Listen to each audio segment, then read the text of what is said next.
Afternoon and welcome to PitchForce. I'm Max Shapiro. I'm the CEO of PitchForce and the CEO of People Connect. And thank you for joining us. We've got 7 companies seeking their A round, 2 of whom are from outside of the United States. One's calling in at about 1 o'clock in the morning from Prague, Czech Republic. Somebody else is in Vancouver, Canada. So really appreciate your being here. I think you're really going to enjoy this afternoon, this evening. There's a lot of excellent companies and there's 6 fantastic judges. And you are going to understand why I'm telling you how wonderful they are at the end of the session when you've heard their Q&A and their feedback. Before we get started, I'd like to invite Michael Balistreri of Insperity, one of our sponsors, to talk a little bit about Insperity and what they can do for you. Michael? Thank you, Max. We're very excited about sponsoring PitchForce. We're an HR outsourcing company that helps the best small and medium-sized companies to manage their most important asset, their people. We allow companies as small as 3 to 5 employees to participate in economies of scale that result in an HR and benefit solution that would be impossible to achieve on their own. Our Fortune 500 benefit programs allows our clients to compete on a level playing field for attracting and retaining new talent. When it comes to people, there's an entire ecosystem that comes into play.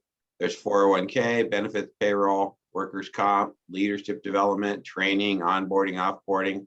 I go on and on about these, but basically, Insperity helps companies build, implement, and execute an effective HR strategy so that our clients can focus on running and growing their businesses. Thank you very much.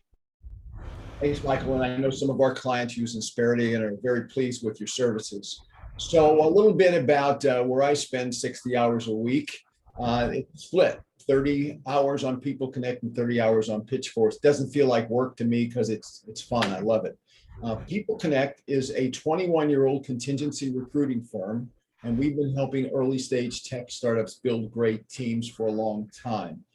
In a former life, I was a scout in the NBA looking for great talent. I scouted for the San Diego Rockets, who are now the Houston Rockets, scouted for the Phoenix Suns back in the late 60s, early 70s, a long time ago.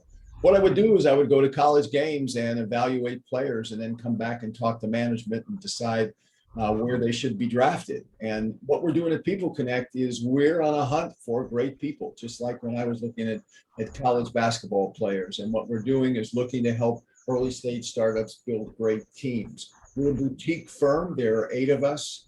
A couple of things that make us unique. One is we have a model we call employees without paychecks.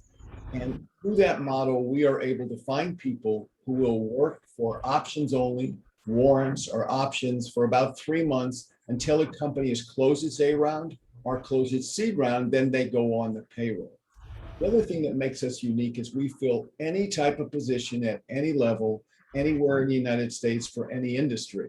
So up until 2 years ago, we never filled any positions in cannabis. Now we do that all the time. Our first cannabis placements were with a company in Denver where we placed a COO, VP of sales, and a financial analyst. And we're doing searches for all different types of companies now, a biotech company, medical device company, companies with apps, property tech company, you name it, we fill it. And we're really excited to have an opportunity to work with startups and help them find great people. A very simple saying that says you can't build a great company without great people. You'll hear some of the panelists say today that the most important thing for them when they're making an investment in a startup is the team, the people that are working there, the ponies that you want to bet on. So that's what we're focused on. People Connect happens every week, usually Thursday afternoon, starting at 3 o'clock Pacific. We alternate between companies looking for their A round, like the 7 companies that are here today, and companies looking for their seed round, pitching to panels of angel investors. And then every 5th week, we have one that's cannabis only. So hopefully you can join us sometime for some of the other events as well. A little bit about what's going to be happening here. What's the format? So these 7 companies will each give a 1-minute elevator pitch. And without any Q&A or feedback, the panelists will then vote on a scale of 1 to 5 how much they like the company. It's a combination of how much they like the company and the pitch. We'll keep score, and Adrian Chin, who's my right-hand person who you see here, will keep the score. After all 7 companies have pitched, we will then announce the top vote getters. The top 5 move on to the second round. The second round is a 4-minute PowerPoint, 4 minutes of Q&A, and then about 8 minutes of non-rebuttal feedback. So we're going to ask you, if you're in the top 5, when it comes time for the feedback, we're going to ask you to mute yourself, so that, because you can't say anything, you're just going to listen. Presenters, it's okay to take notes, but you don't need to, because this is being recorded. And for everybody who's here, including the presenters, you'll get a link tomorrow to the recording, and you can see what the judges had to say about you. Before we get started with the introductions of the panel, I'm going to have a brief fireside chat with one of my favorite people, Sc Moadi. Sc is really amazing. She has an undergraduate degree in computer science and a master's in computer science in France from the MIT of France. She came over here and she got a master's and MBA at Stanford, GSB graduate, and then worked for companies like Nokia.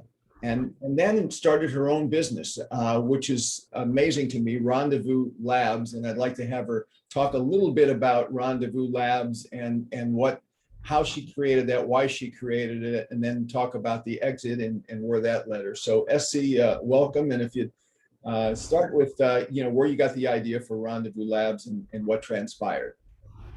Yeah, absolutely. And it's great to be here, Max. I really love what you do for the startup ecosystem here in Silicon Valley and beyond. So big fan of what you do.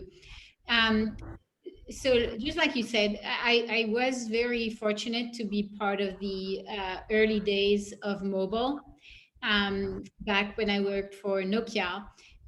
And was part of sort of that, very initial wave of iPhone, Android, all this revolution. And I saw the opportunity, started a company, which is Rendezvous Labs.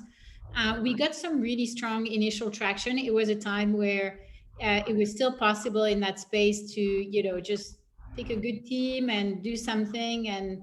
And there were not like a million different apps in the app store. So if you were one of them, you got some really nice traction. And so we got there, we did that. And 2 years into the business, we were also very fortunate to be approached by a number of companies and exit relatively quickly. The result of the company exit, I joined Facebook and was there for a little bit of time. Started angel investing, and one thing led to another. I now have a venture capital fund. We just finished raising our second oversubscribed fund. We're investors in Airbnb, in DigitalOcean. They both went public in the last 3 months. We're also investors in Amplitude, in Mission Bio, for those of you who have heard of these rockstar companies. And what we bring to the table is access to over 300,000 product managers.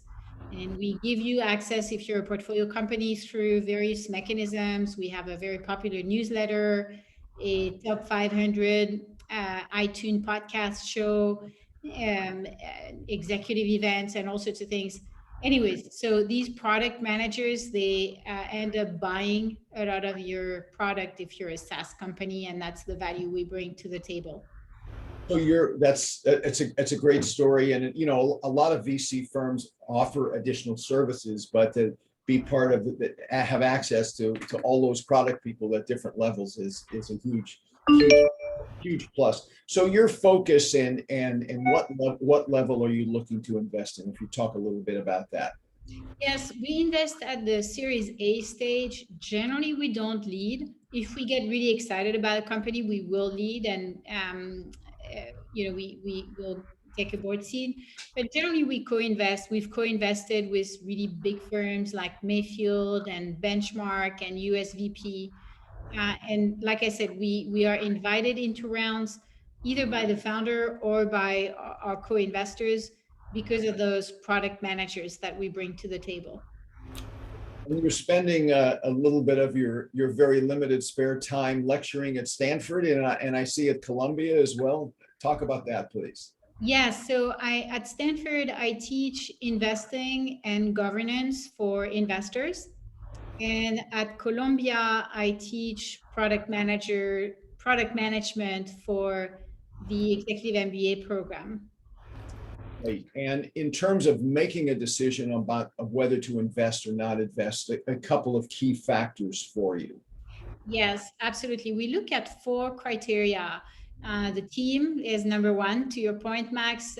Number one criteria. Second criteria is the traction of the company. Because we invest at Series A, we want to see some revenue traction. Then the terms, we care about the price we paid to get into a deal. So we want a fair set of terms and valuation. And then finally, the fit with Mighty Capital.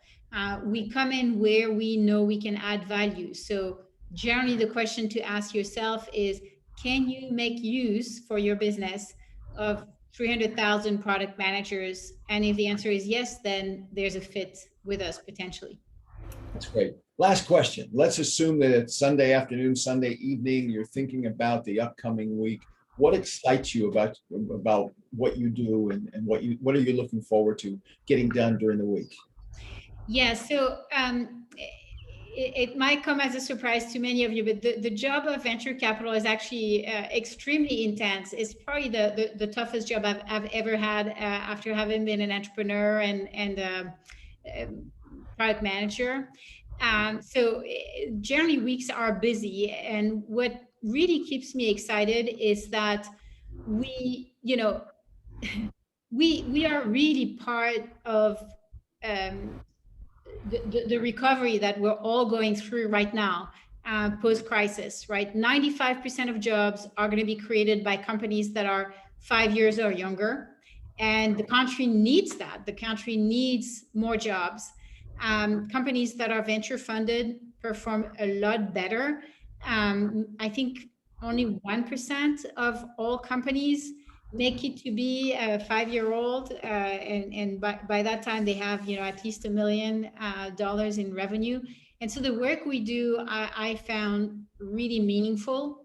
It's made even more meaningful with this network of product managers, because we, in addition to giving access to our portfolio companies to these product managers, we also give these product managers tools to be better at their jobs. And so we enable them to build their career in technology. So there's a sort of a doing good by doing good element to what I do that's really meaningful.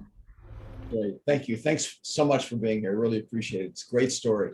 I'd like to have the panelists introduce themselves, and I first like to start off with Eph Lindenbaum. I've had the pleasure of knowing and working with Eph for almost 20 years now. He's usually based in Silicon Valley, but he's in Denver. And Eph, tell us a little bit about Advanced Ventures and what you do, please.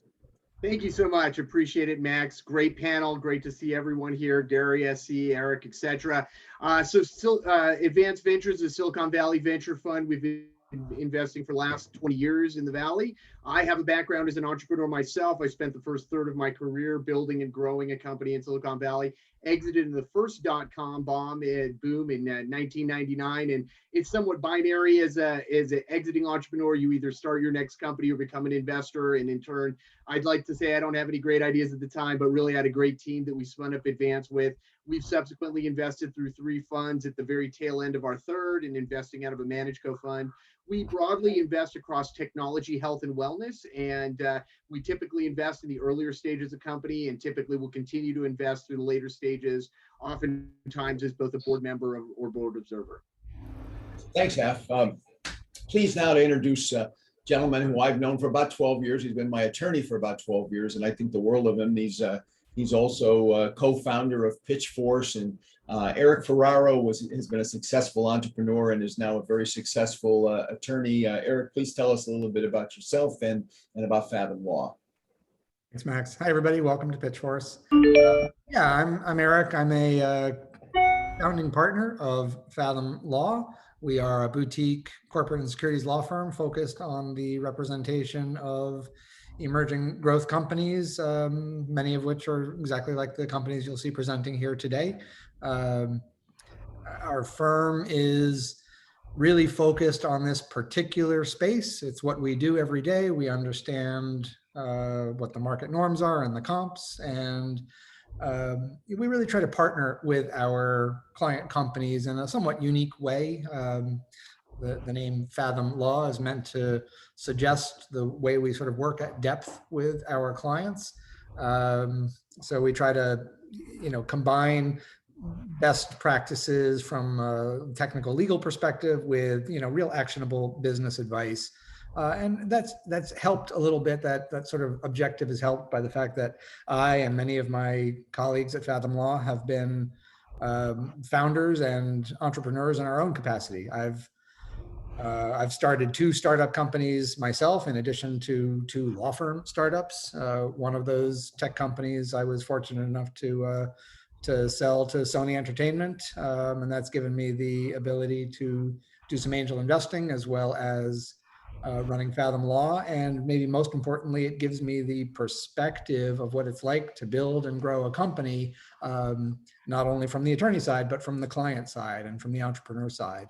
And so we try to, bring all of that to bear on the way we work with our clients.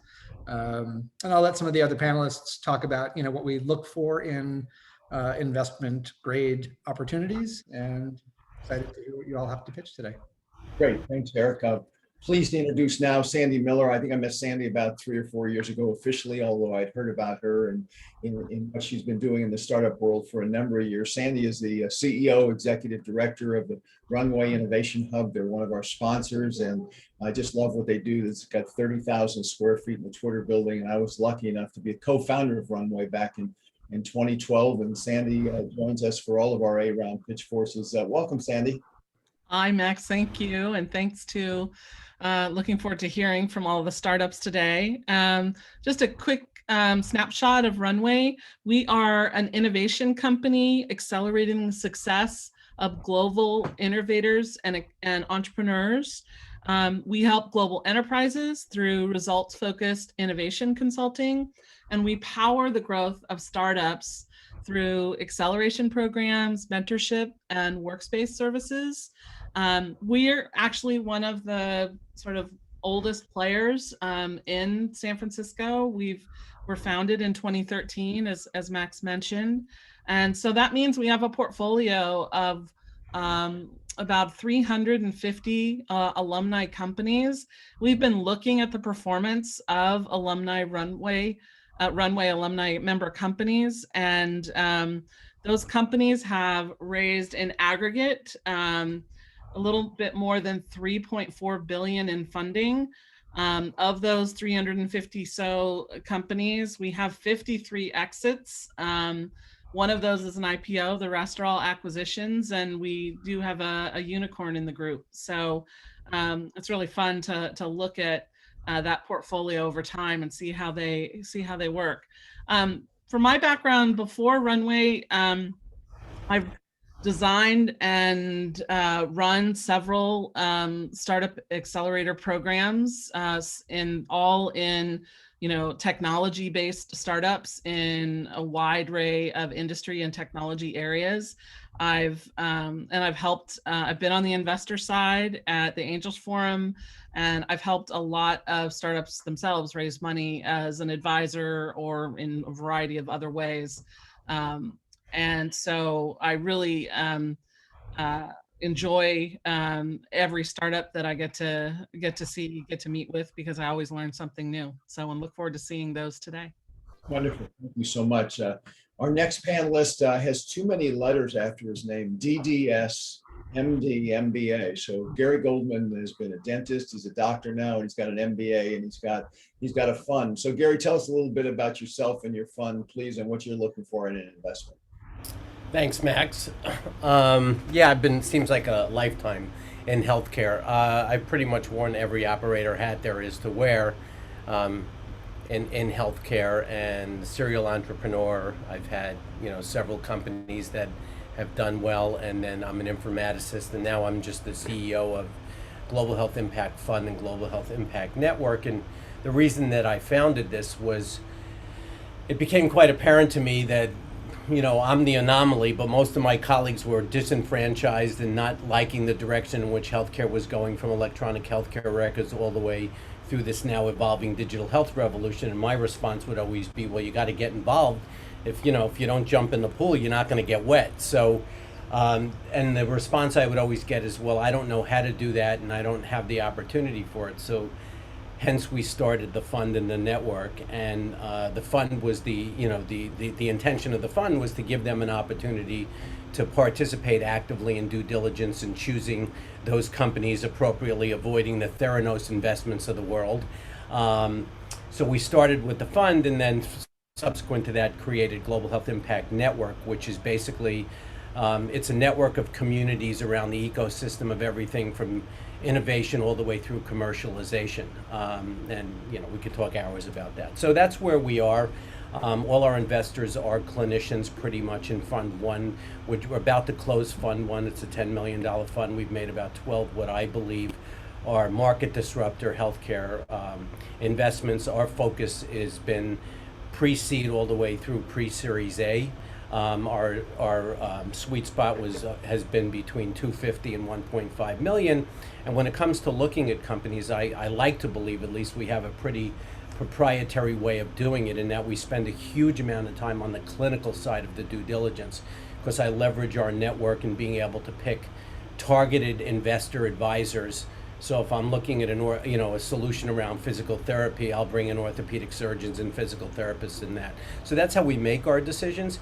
But I would love to say, and by the way, it says MBAC. Believe it or not, after 63 years of life, I decided to go out and get an MBA after 3 companies. So I'm in the middle of actually doing a virtual MBA. So for me, I've always looked at it very simply as a doctor involved in venture capital. There are only 3 kind of companies. There are companies that have great management teams and great ideas. There are companies that have great ideas and terrible management teams, and that's when I call Max.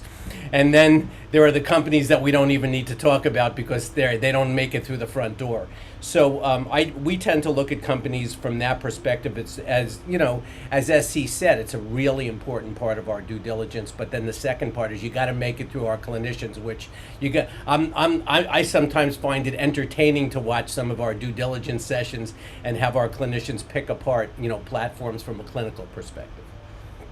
Thank you so much for being here. So we've got one rookie, somebody who's here for the first time, Josh Silber with Tuscan Management. It's a new fund. And Josh, tell us a little bit about yourself and about Tuscan. Thanks for having me, and indeed the rookie to the group, so I'll learn my way as quick as I can. As introduced by Max, Josh here from Tuscan. We're a family office based here in San Francisco, and we operate our own fund, if you will. And we tend to be focused on early stage investments, probably no surprise there. Our focus is broad in some sense, but strict in another, which is to say we're focused on technology-focused businesses, specifically those that tend to have a hardware element or a hardware-enabled element to them. We like to think at least that the investments we make are into businesses and teams where we can add value. I know we all talk about it, but it's important to us, and I think we all strive for it. That means we tend to be pretty hands-on. That means we can be a good fit for some entrepreneurs. It means we can be a terrible fit for others. So we like to be upfront about that. We are not great at being passive, and so it's an important sort of filter for us. Now, passive can, of course, take a variety of meanings, but we'll leave that to the imagination for the time being. But get very excited about companies that have typically sort of a platform application, which is to say they may not be specific to one industry. They can have application in healthcare. They can have application in the energy space. Broader is better. And we like to leverage our partnership here as well as our connections throughout the industry, especially corporates, where we can help the businesses that we're investing in to get to the folks that actually are decision makers and can write those big checks. While we get excited to see companies in the social media space and consumer, generally that tends not to be our forte. So we sort of watch from the sidelines, but of course, once in a while, something pops out and we jump on that too. Great. Well, thank you for joining us, and we're ready to get started. So it's showtime here. And again, first round is going to be each of the 7 companies. We'll do a 1-minute elevator pitch. Panelists will immediately vote by holding up their fingers or numbers. 5 is high, 1 is low. First up, I want to welcome Martin with Fitify. Martin is calling in from Prague, Czech Republic. Welcome, Martin. You're muted now. Martin, you're muted. Yeah, you should hear me now. Okay, please begin when you're ready.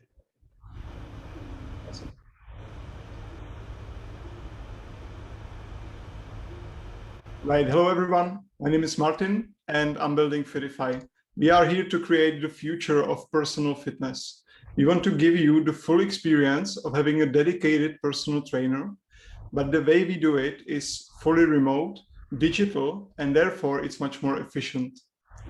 How it works now is you would download the app, you would pay a subscription, and then there is an algorithm that will build a training plan and will guide you through every workout. But now with the Series A, we want to also team you up one-on-one with a certified fitness coach in the app. Then the coach will be training you remotely inside the app. In 2 years, we have bootstrapped to $4 million annual recurring revenue, and we have grown more than 20 times year on year. Now we have larger user base than our competitors like Freeletics, Adidas Training, or Nike Training Club. That's it from me. Thank you. Okay, panel, are you ready to vote on the count of three? 1, 2, 3. And I have 1 4, 3 3s, and 2 2s. That puts us at 17. Great. Okay, thank you very much, Martin. Next up, I'd like to welcome Ian Utilli with Attention Live.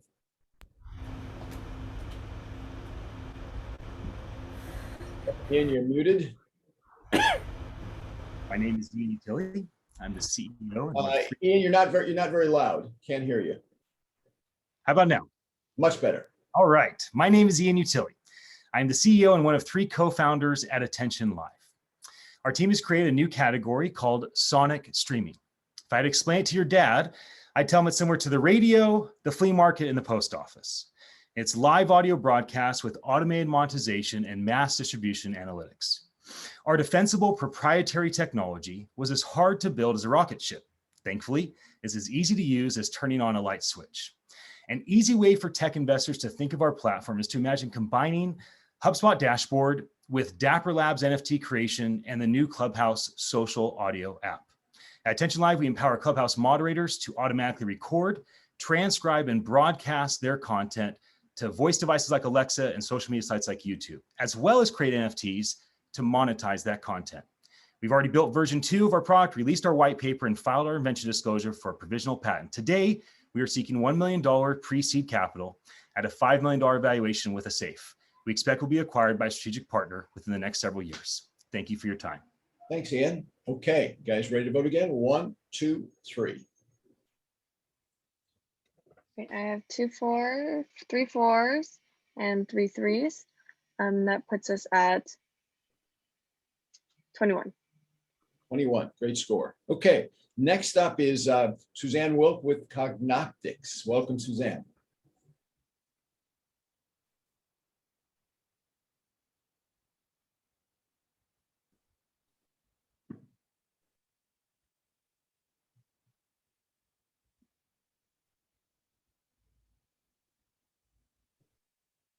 Suzanne, you're muted and your video's not on. Unmute and start with the video. I'm so sorry. That's okay. Please begin when you're ready. All right. So my name is Susanna Wilke. I'm the president and CEO of Cognoptics. Cognoptics is a medical device company / diagnostics company for the early stage detection of Alzheimer's disease. And what we are doing is we're measuring a key protein that is the first dysregulated protein in Alzheimer's called amyloid, and we're measuring in the lens of the eye. This is an in-office instrument. It's meant for physicians to enable their diagnosis and therapy for dementia patients. And we're measuring the amyloid in the lens of the eye, allowing us a very early look at what's going on. Amyloid is to Alzheimer's what cholesterol is to heart disease. And so we're picking up very early stage factors that allow us to predict the risk of these patients. And we're bringing in the accuracy of a high-tech instrument, research instrument into the office. We're raising $15 million and have a convertible note open of $1.5 million at a $12 million pre, 25% discount. Thank you. Thank you. Okay. Guys, ready to vote again, please. 1, 2, 3. Right, I have a 5, 2 4s, 2 and 3 3s, and that puts us at sorry, 22. 22. Okay, you got the lead so far, Suzanne. Nice job. Next, you. let's welcome up Venki with Cupid. Welcome, Venki.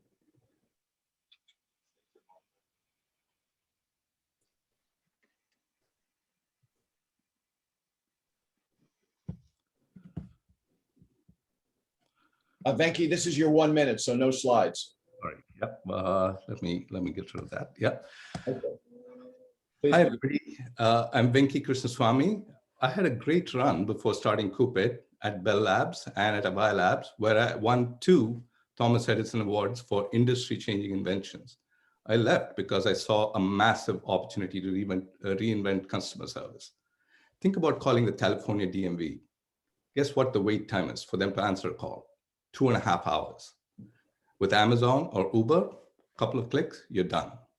With Cupid, any business can deliver that Amazon-like experience using our patented AI-based platform that we call Customer Experience Orchestration. We launched 18 months ago.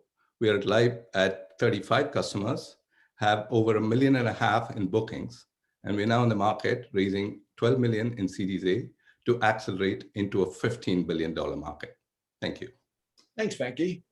Okay, ready to vote again, please. 1, 2, 3. Okay, I have a 5 and 4 4s and a 3, and that puts us at 24. Wow, great score. We got some really good scores, some really good companies. Congratulations. Okay, next up, we're going to welcome Gore Bolton with Land Intelligence. Welcome, Gore.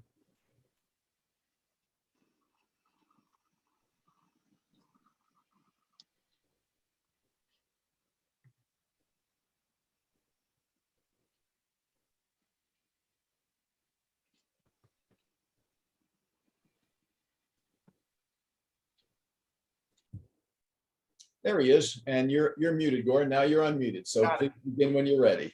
Hello, everybody. My name is Gore Bolton, and I run Land Intelligence. We consider ourselves the rating agency for land. The land development business is highly fractured and complex, and there's all kinds of invisible assets. When you look at the property over my shoulder, which one should you buy? How do you know? How do you know what you can't see that might hurt you, or what opportunities might lie beneath that could make you some money? That's where we come in. We've created a SaaS business based on my 25 years of experience as a land developer and technologist to help you determine the properties you should buy and the ones you should stay away from. We created Land Suite, an operating system for the land development ecosystem. I'm an experienced award-winning CEO and have a team of award winners that have gone from 0 to 100 million multiple times. This business has every ability to be able to do that.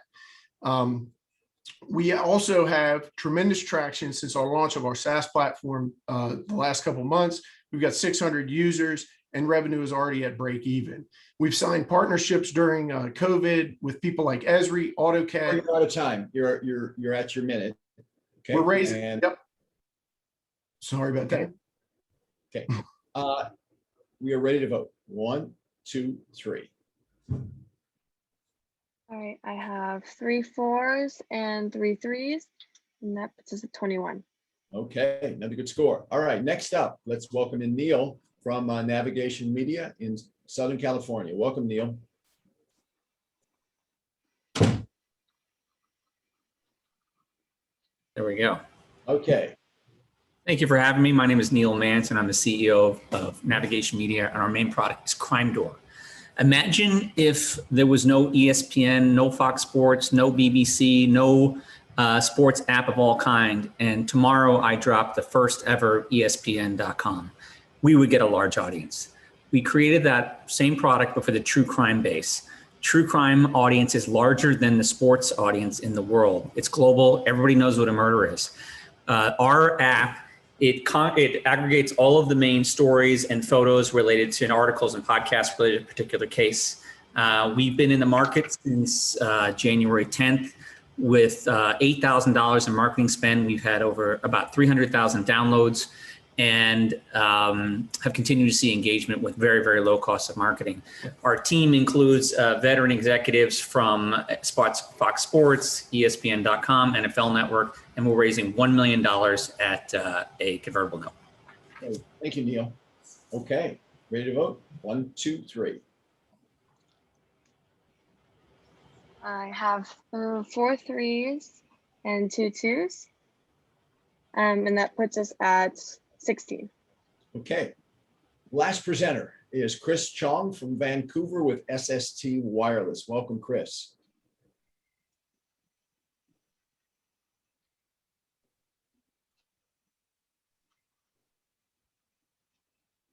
Please begin when you're ready.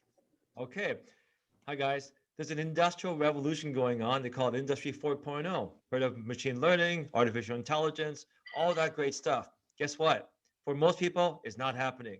In fact, only 10% of small and medium-sized companies are doing anything about it, which is leaving behind 98.6% of the market. Why? Because the industry is built on complexity, it's archaic, and it's ready for disruption. And that's exactly what we've done. It will take a small company years to get enough trainable data to do any analytics in the first place. So we solved all those things over the last 5 years. We're gaining momentum, we're scaling, we're delivering on industrial IoT for everyone. $1.5 million Series A, there's only $500,000 left. So let's talk more. Thank you. Okay, guys ready to vote? 1, 2, 3. Okay, I have 5 3s and a 2, which puts us at 17. Okay. Okay, Adrian, if you would read off the scores, please. Yes. So we have Fitify with 17, Attention Live 21, Cognostics 22, Cupid 24, Land Intelligence 21, Navigation Media 16, and SST Wireless 17. Okay, so we've got a tie for the 5th spot. The companies that made it in are Attention Live, Cognostics, Cupid, and Land Intelligence. This is what we're going to do. We're going to have a little bit of a playoff. For Fitify was 17, and for SST Wireless was 17. Here's what's going to happen. Each of you will have 20 seconds to tell us why the panelists should vote for you. After you've done your 20 seconds, and both companies have done their 20 seconds, I'm going to ask each investor to choose one of those 2 companies. So we're going to welcome back Martin from Prague with Fitify. Martin, you got 20 seconds to tell us why we should hear your entire pitch. And you're muted. Yeah, hi. Please begin. Yeah, so the reason you should go for us is 60% of Americans don't plan to get back to their gyms after the pandemic. And we are basically turning the classic gym experience into a remote way of doing this. And we already have like 1 million users inside the product. Thank you. Right on time, exactly 20 minutes. Chris, we're going to welcome you back to hear 20 seconds of why we should vote for SST Wireless.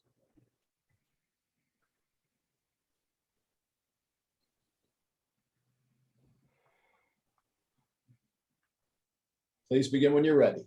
Great. The reason is we already have the traction, we have the technology, we have key investors, we are revenue generating, and we are actually executing on it. We are low risk. That was 8 seconds. Okay. You didn't want to use those last 12 seconds. You don't have to. Okay. All right. So here's what we're going to do. We're going to go around in the order that people are listed on the program, and I'm going to call the investors' names, and they're going to tell us whether they're voting for Fitify or SST Wireless. First up is F. Your vote, please. SST Wireless, please. SST. Okay, we got one for them. Eric. Fitify. Okay. SC. I'm going with F for the wireless company. SST Wireless. Okay, Sandy. SST. SST. Gary. SST. Okay. Josh. SST. Okay, SST won, and I want to congratulate all the presenters in the first round. Thank you all for participating. We are now going to switch to the 4-minute PowerPoint, 4 minutes Q&A, and then the feedback section. So first up will be Ian Utilli with Attention Live. Welcome back, Ian.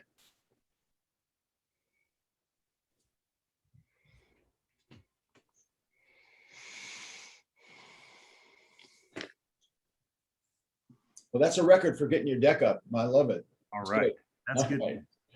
That is good. Sonic streaming, social audio that creates NFTs while broadcasting live to Alexa and YouTube. Imagine Clubhouse, Dapper Labs, and HubSpot. The market is that the cost of distribution is very hindering to any corporation or enterprise. It's even worse for a creator. Imagine all these enterprises with all these terabytes of content that's not being leveraged and creators that can't seem to get their message out.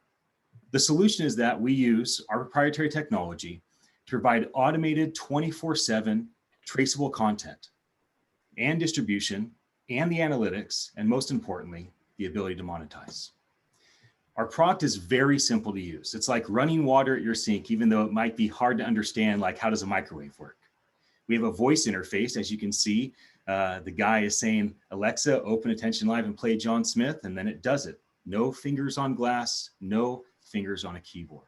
Using our technology, we condition the audio, we create an NFT, automatically place it in a marketplace so that the content creator or the enterprise can sell, license, and track the engagement. We broadcast out to social media sites like YouTube, to voice devices like Alexa, and we send the archive out to podcast platforms, places like Spotify. Right now, you see that Apple Podcasts and Spotify have just instituted a 49-cent minimum on podcasts for the premiums, and they keep 30% of that revenue. And we've also adopted a Rev Share Model as well for our content creators. Competition. Our technology brings together all of these different elements. We either will replace, complement, or leverage multiple tools. Many of the logos that you see on the screen are our strategic partners. Some we've built our own proprietary technology to alleviate the need to have some of these specialty products and bring everything in one house to do everything in one place. And this is what my tech team is great at. Our last company, Kukui, was acquired by a private equity firm a year and a half ago. And that's exactly what we did. We brought all these different pieces together into one dashboard, one platform that solved all these problems and eliminated the need for half a dozen different vendors, software vendors, to accomplish the same goal.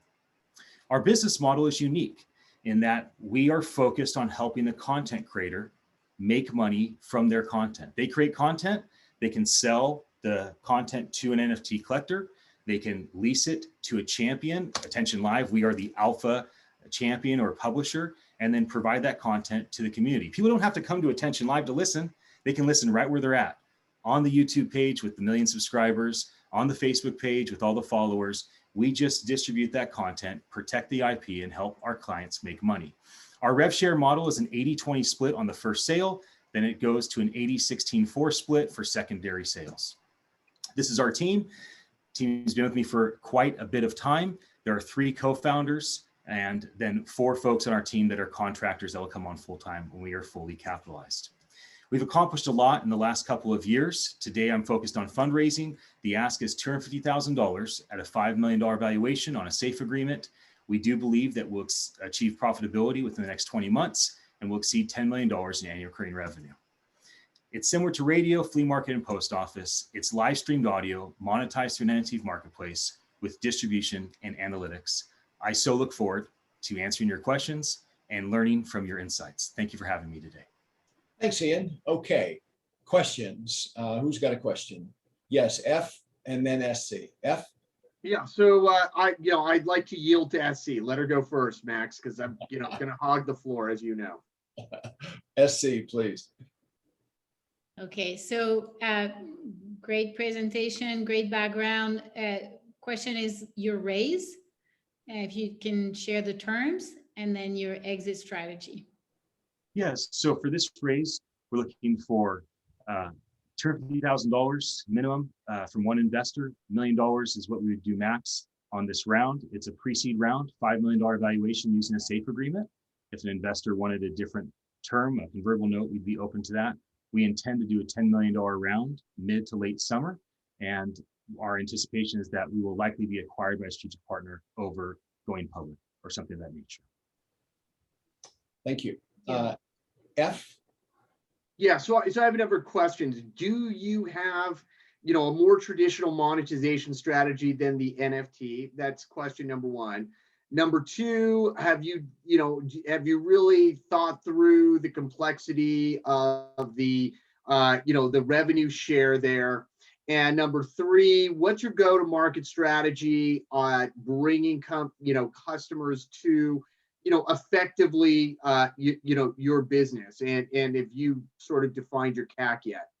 Okay, so number one, we are not dependent on NFTs. NFTs just simply remove friction, remove middlemen, and do things automated for us that we would have to do manually. Number two, in terms of our ability to bring people into the platform and how we make money outside of just NFTs, we could do a SaaS model. We've had our prospects tell us they would be open to a SaaS model, but we think the rev share is a chance for us to make more money and make it easier for people to enter. As far as CAC, it's hard to say. We've onboarded a lot of Clubhouse moderators, podcasters, teachers, preachers, some musicians, and right now we're doing a beta test. So we allow them to use our platform for free, and they give us their advice and insight, and we learn from them currently. So that's it. I can't give you a hard number on the CAC. Did I answer your second question? There's go-to-market and go-to-market. You didn't cover the go-to-market.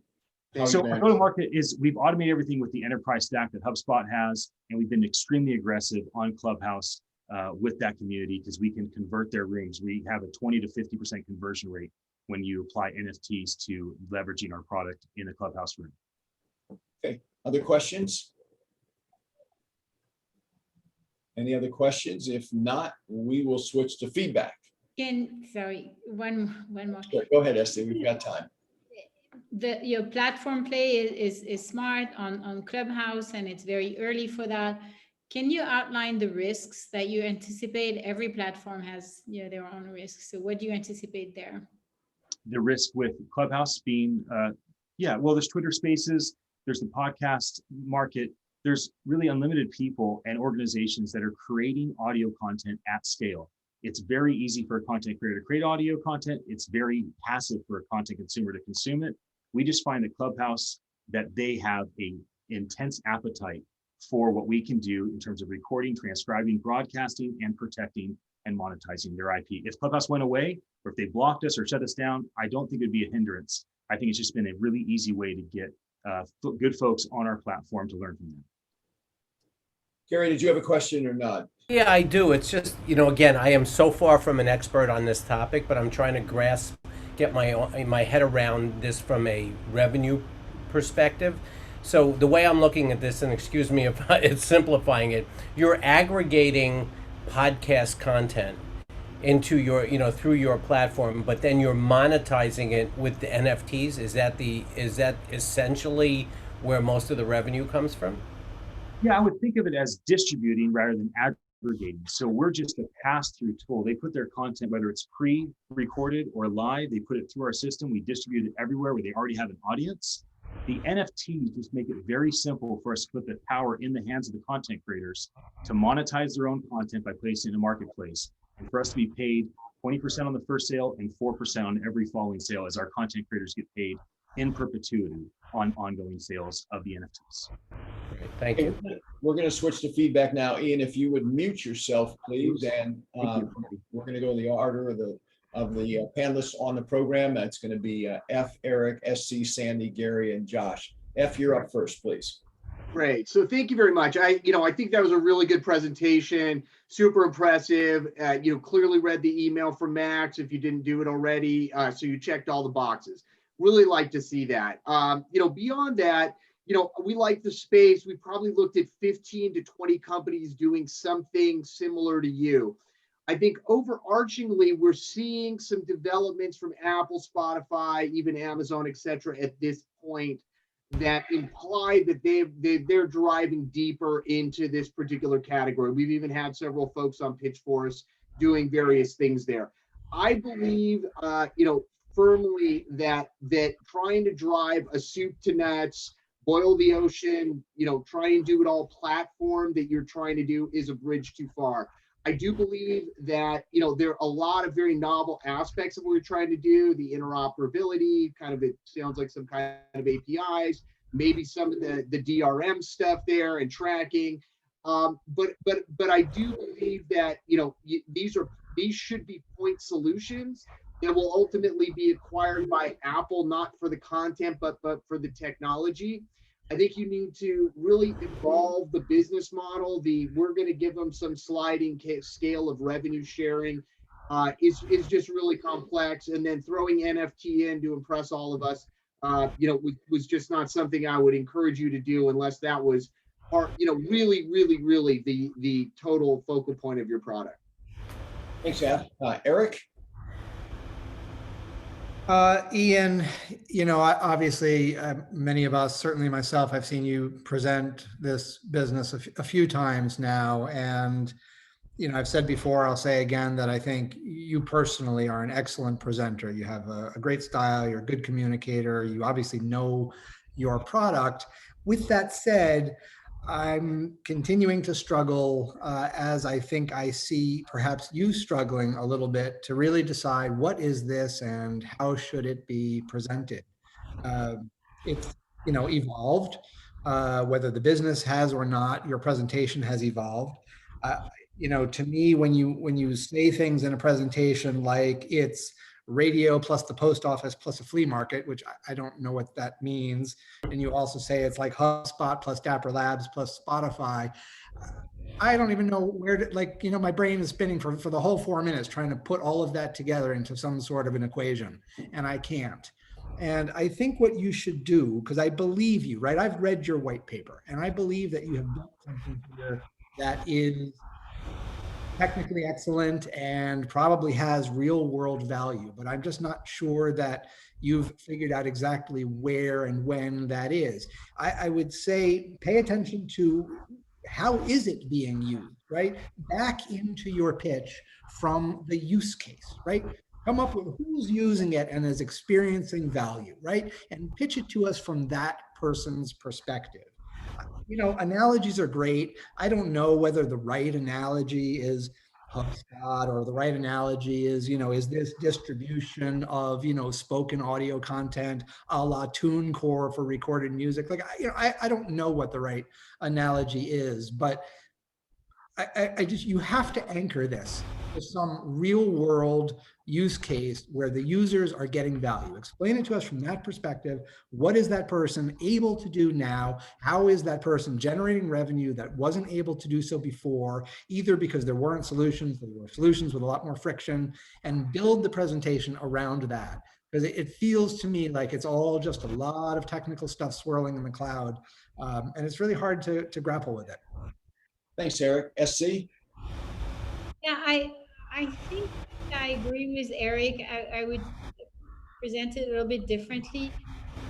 And I don't know you very well, so really based on the 5 minutes of your presentation, I will say the sense I get is you're operating 100% in your comfort zone. You're a serial entrepreneur and you're like, hey, what's cool and what's hot? NFT, Clubhouse, I'm going to pull them all together. And you can probably pull off something small.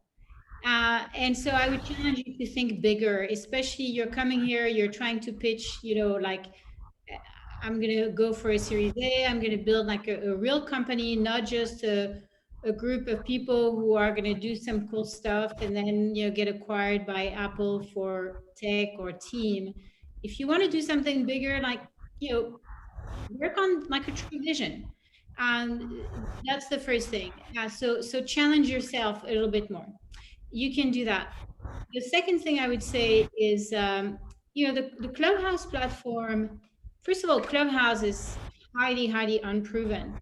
I talk there maybe once a week or so. It's still tiny potatoes.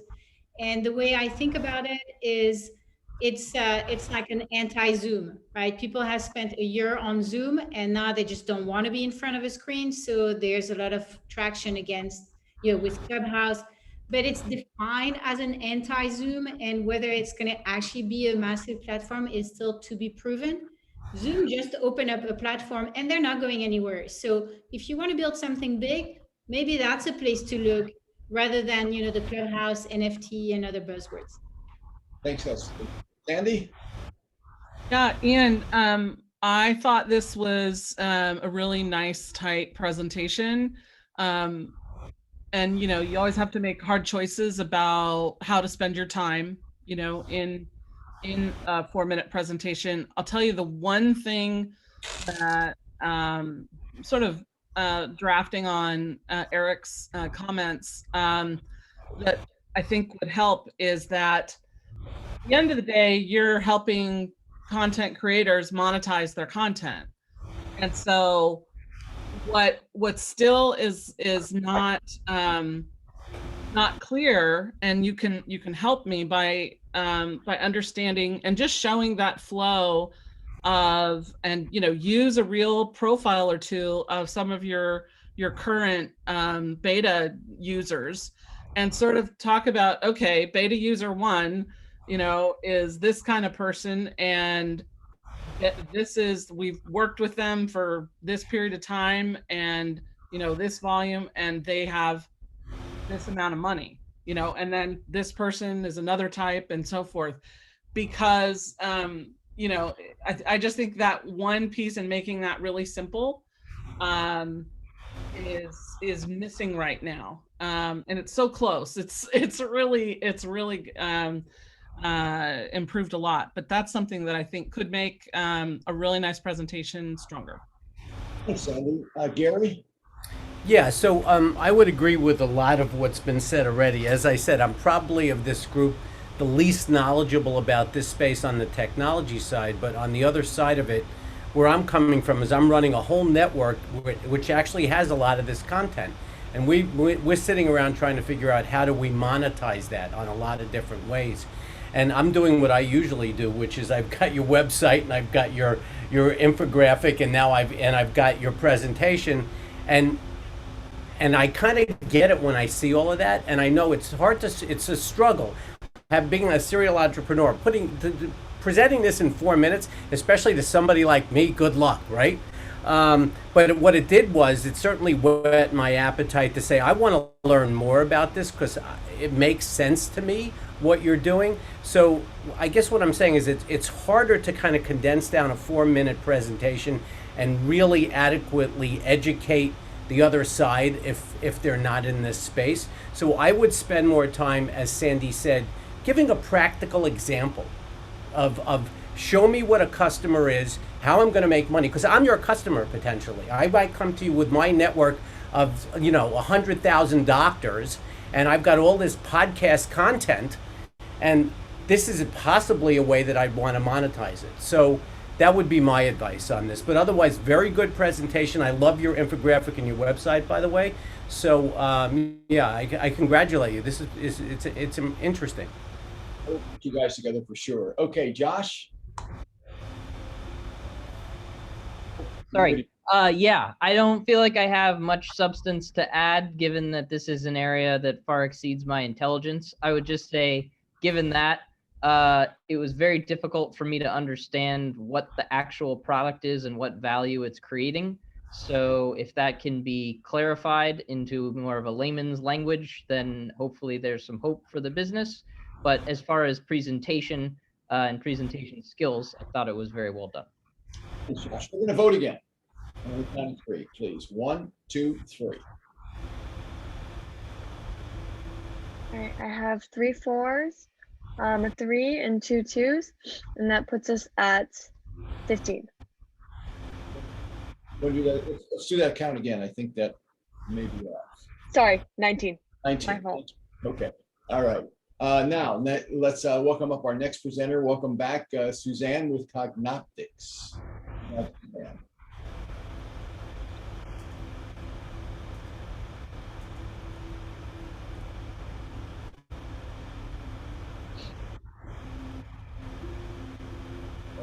Might be the one who's hearing a lot of static.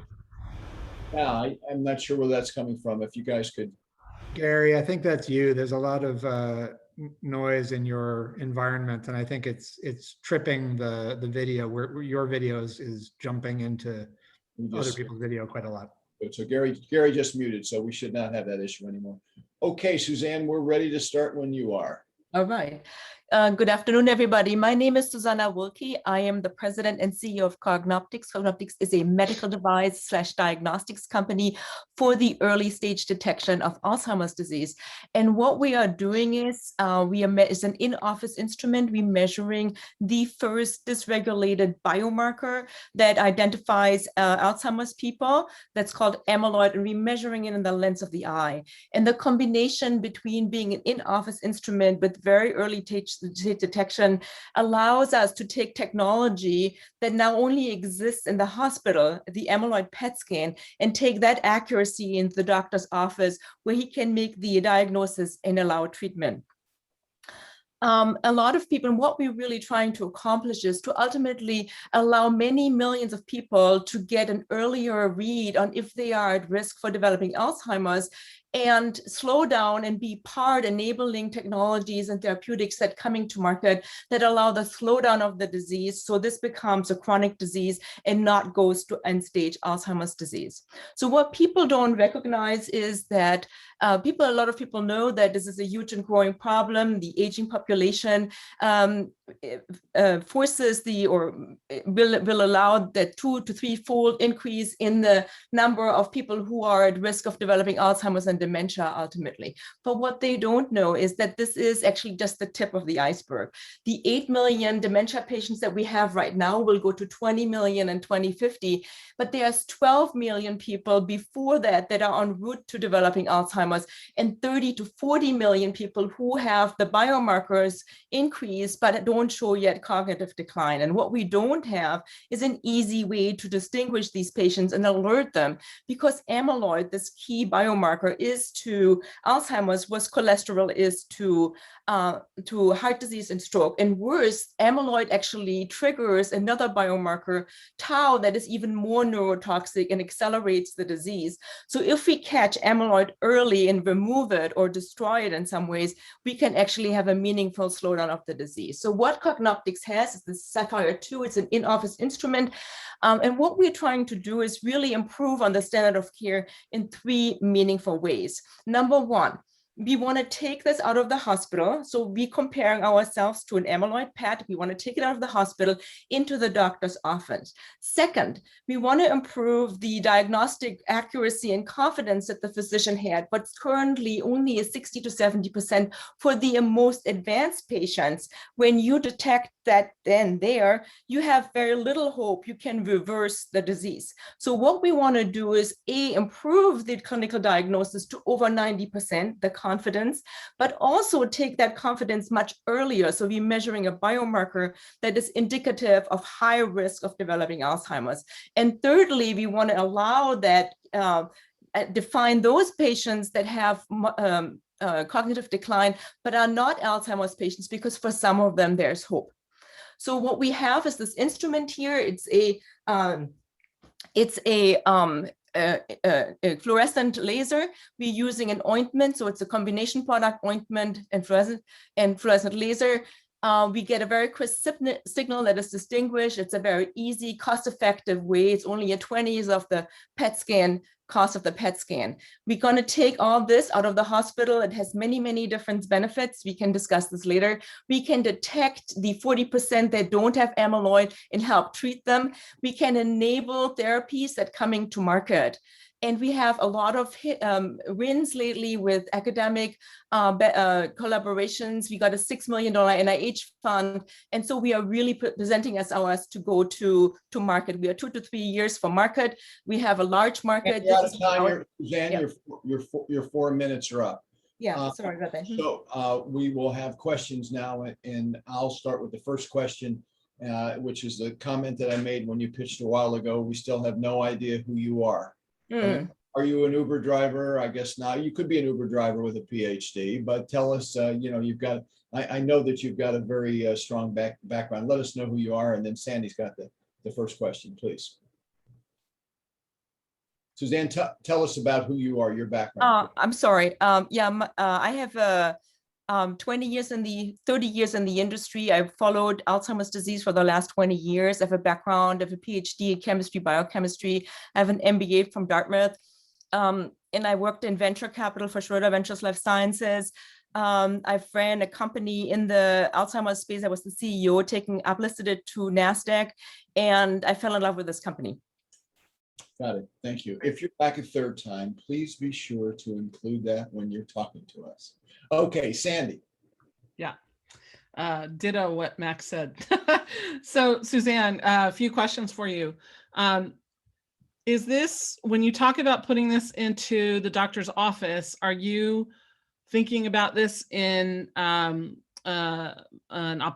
optometrist's office or a, internal medicine, general practitioner office? Excellent question. It's because it's an eye scan. Obviously, it lends itself to an optometrist, ophthalmologist, and we have done preliminary market research. And what we believe is that it's the first, the biggest need is really in the neurologist office because he sees patients with cognitive decline. So anybody who would come to a neurologist would get the scan. Secondary primary care physicians, anybody who prescribes Aricept and cholesterol lowering drugs, there's 400 high prescribing practices that need this kind of an instrument because they have that geriatric population. Optometrists and ophthalmologists will ultimately get into the game, especially when we have disease modifying therapies on the market, because the backlog of this testing and the demand for knowing your amyloid status before you get treatment is really massive. And so we believe that ultimately they will come in. They are just a little shy at the moment to say, oh, I'm going to diagnosing this, but actually they're just running the scan. So if they look at themselves as an imaging center and not diagnosing Alzheimer's, especially when we go earlier in the earlier population, then I think they will come on board. But it's only 10% of our revenue stream. Okay, so real quick, can you hit regulatory reimbursement? Yeah. Where are you on that front? So we just filed our breakthrough status, which would, if achieved, give us 4 years of automatic reimbursement. If you don't get it, we will work with miscellaneous code, CPT code. We need a new CPT code. That would take 1 to 2 years. You can price, somewhat at your leisure, but you have to make an argument to CMS why your pricing is like this. We only price. Suzanne, short answers, please, so we can get the question. So we are deep into this world right now, to be honest. Okay, great. Eric and then Josh. Eric, and then Eph. Yeah, two questions, separate. So and quick answers, at least on the first one, please. Just briefly touch on the degree of correlation between the presence of these amyloid plaques in the eye and in the brain, such as would lead to Alzheimer's disease. How predictive of disease are they? And then separately, talk a little bit about the economics here. So is the company's primary revenue source the sale of the machines themselves to doctors' offices or clinics or ophthalmologists' offices? Is there any disposable component to it? And then what's other than what I assume is, a very, very powerful diagnostic and sort of public health benefit here, what's the revenue opportunity for the doctors and the ophthalmologists? Excellent question. Is this going to really drive revenue for them? Yeah, so we know from PET SUVR score. So amyloid PET is the standard of a diagnostic. That's visual and quantitative. Quantitative is used earlier, and we compare like 1-to-1. Broadly speaking, we have a very strong correlation between what our test is and PET. We are actually detecting it even a little earlier than that, and that means the patient had an advantage for 2 to 3 years getting tested with our scan. Number two, the revenues, it's a razor plate model. The ointment is very, very inexpensive to make. It's a fluorescent ligand. We have worldwide rights to it, but it's very inexpensive. So we will give away, in a sense, broadly speaking, we want to lease the machine, make it easy for adoption. In 5-year revenue model, all our revenue is coming from the ointment because we're pricing the ointment between $300 and $600, depending where the market is, but it's only 10 cents to make. So we have a really wide margin. The instrument is 25,000 to make because of the laser in there, but we would probably lease it for 30,000 just to make it easy. We work on a revenue splitting model because the advantage over blood tests, first of all, we are better tests, and secondary, we want to incentivize the physician to use it. So we do a revenue split based on part of the ointment will go to the physician, especially in the beginning. So we try to incentivize the uptake of this from the physician's things. But we know from some preliminary market research that this is a really desirable instrument in the office because the blood test doesn't give them anything. Suzanne, shorter answers, please. Josh, and then F. Yeah, 2 questions, one capital, one technical, and I'm not technical, so I apologize for that one. But I think you said earlier you're seeking to raise $50 million. I wasn't clear if that's after this step you're taking or now, and just generically speaking, why do you need $50 million? Why can't you do it for less? 15, okay, 1.5. We actually have a convertible note. I'm sorry with my time. That's a 1.5 million a convertible note that gives us some run rate. We're raising the 15 in 2 tranches. 5 million get us into the pivotal study. We need to go through all the steps with the FDA. It's about a 9-month process to get through that. It's basically, we have already 2 clinical trials and to do all the workouts with them. And then 10 million to run the study. And the study is expensive because we're running against PET. For 1 patient, it's $10,000 to run, just to run it. And then maybe another 5,000 to 6,000 to just manipulate it. So it's expensive. The studies are expensive. Suzanne, shorter answers, please. And technical question. Questions from F. Oh, sorry. Yeah, no, thank you. Second part to yours, the technical, please go ahead. Yeah. And sorry if I just don't understand the fundamental science, but my understanding is you're trying to detect amyloid relating to amyloid plaque. That's a formation of proteins in the brain. So how are you seeing that through the eye? In the lens is the only tissue that makes amyloid outside the brain in accordance with what's going on in the brain itself. And we see it earlier because the lens accumulates but doesn't metabolize like the brain. We know this from Down syndrome studies. Down syndrome patients 100% develop Alzheimer's. We see that as early as 2 years, and Down syndrome patients, they overexpress this because the amyloid gene is on the trisomy 21 gene. And so we can follow them, and we can do it with Alzheimer's patients as well. Last question from F. Yeah, so we've seen, I've seen you a number of times, Suzanne. The deck is certainly good. I do agree with Max. My questions are, number one, who's working with you on the biz dev front to understand the, on-site product market customer fit? We understand the science. I think we all buy that. Who is working with you to do that, Suzanne? All right. On the business side, we have Barbara Hartwig. She was the global leader of Aricept for Pfizer. She had done several launches also with Macrogen, but we also, everybody comes from their own view. We have medical device people that we're working with, and hopefully. Thank you. My next quick question is, the timelines and the dollars that you're presenting here are extremely optimistic. What makes you think you can get through this first step at the 1.5 million without running out of money? Well, that's right. I mean, we concurrently raised the 1.5 million with the 5. And to be honest, I do think we should raise a little more, but we are actually applying for NIH grant for the pivotal study itself for the 10 million. Thank you. I know we've got a lot to go. Thank you. Gary, did you have a question? You're muted, Gary. Yeah. Gary. Just a quick one, yeah. So I'm a physician, by the way, so I'm just trying to wrap my head around. So, is your solution, is the way you're presenting it from a utilization and revenue perspective? This is something in already somewhat symptomatic patients to make an earlier diagnosis versus it being a screening tool. Perfect question. That's exactly right.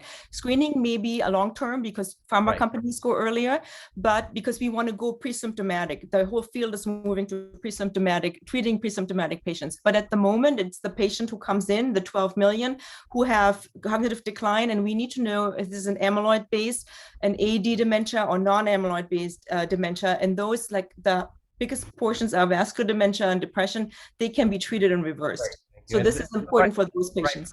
Start. I agree with that. Great. Thank you. I have one quick question, hopefully a quick answer. is there any risk in charging $300 to $600 for an ointment that cost you a dime?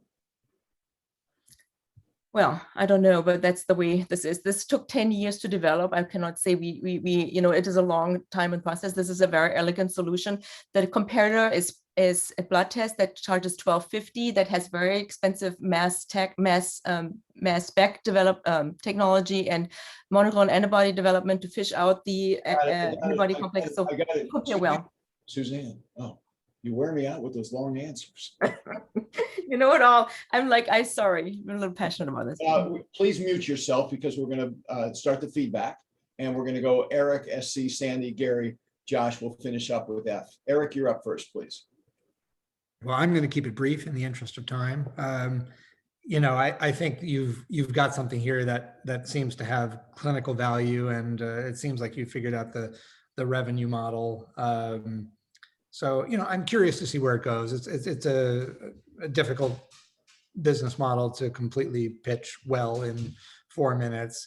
I'd have a lot of questions about the science behind it. And, again, I'm curious about the predictive value of the test.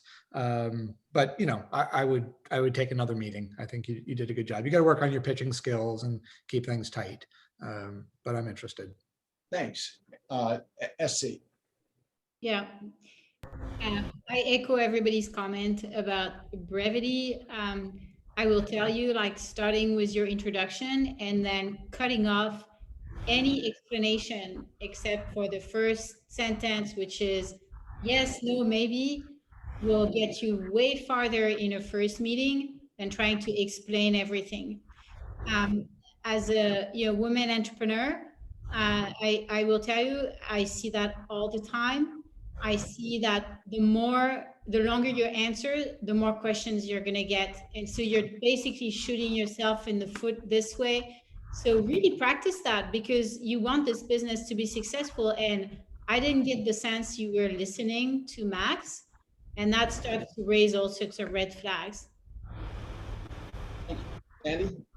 Suzanne, so one of the things that would have been helpful to understand, you may have had it in there and you just ran out of time, were your thoughts on, likely acquirers down the road, right? And what type of company might, do you think this could be the best or good fits for, again, at the right time? That's helpful to understand. And if there are other, market signals related, that also is something that really helps investors, as having been an investor yourself. And then the other thing is your answer on, for me, on the docs, you talked about different clinical specialties. So one of the things that I would encourage you to do to somehow incorporate into your presentation is to provide even just a few testimonials or quotes of docs, whatever specialty you want to focus on. But I know you've talked to doctors. I know you have those quotes, and it's going to be really helpful if you show some of that, because it'll help investors sort of feel more comfortable with physician adoption of this and bringing this piece of capital equipment into their office. I mean, that, anything that requires a change of practice, as can be like climbing Mount Everest sometimes. And so the more that you get in front of that risk and yep, docs want this, they want it in their office now, they're, we have X number of orders, ready to fill, however you want to speak to that, I think would be good, because I know you've had the conversations. You're just not showing them, and you can. Thank you. Gary? Yeah, so make sure I'm not, okay, yeah. So I'm going to take a little bit of a different approach on this because, again, clinical, physician here. So given this subject, which, as you know, has a long wealth of literature that exists on this topic, which has been looked at for a long time, I think it's really important as the CEO of the company, as Max said, you have to start out showing who am I and what are my credentials, because this is something, if you don't have the right credentials, personally, I'm not even listening because it's such a complex area. Number two is I would spend an equal amount of time on who are your advisors here, okay? Because as a clinician who runs a clinician network, I want to know the neurologists or the neurosurgeons and the PhDs that are working on this and treating this every day who are on your leadership team, because that's going to be really important. And then the last part of it is, it's a complex subject. You can't spend too much time explaining this, because even explaining this to the average individual who's not a physician could take 3 weeks.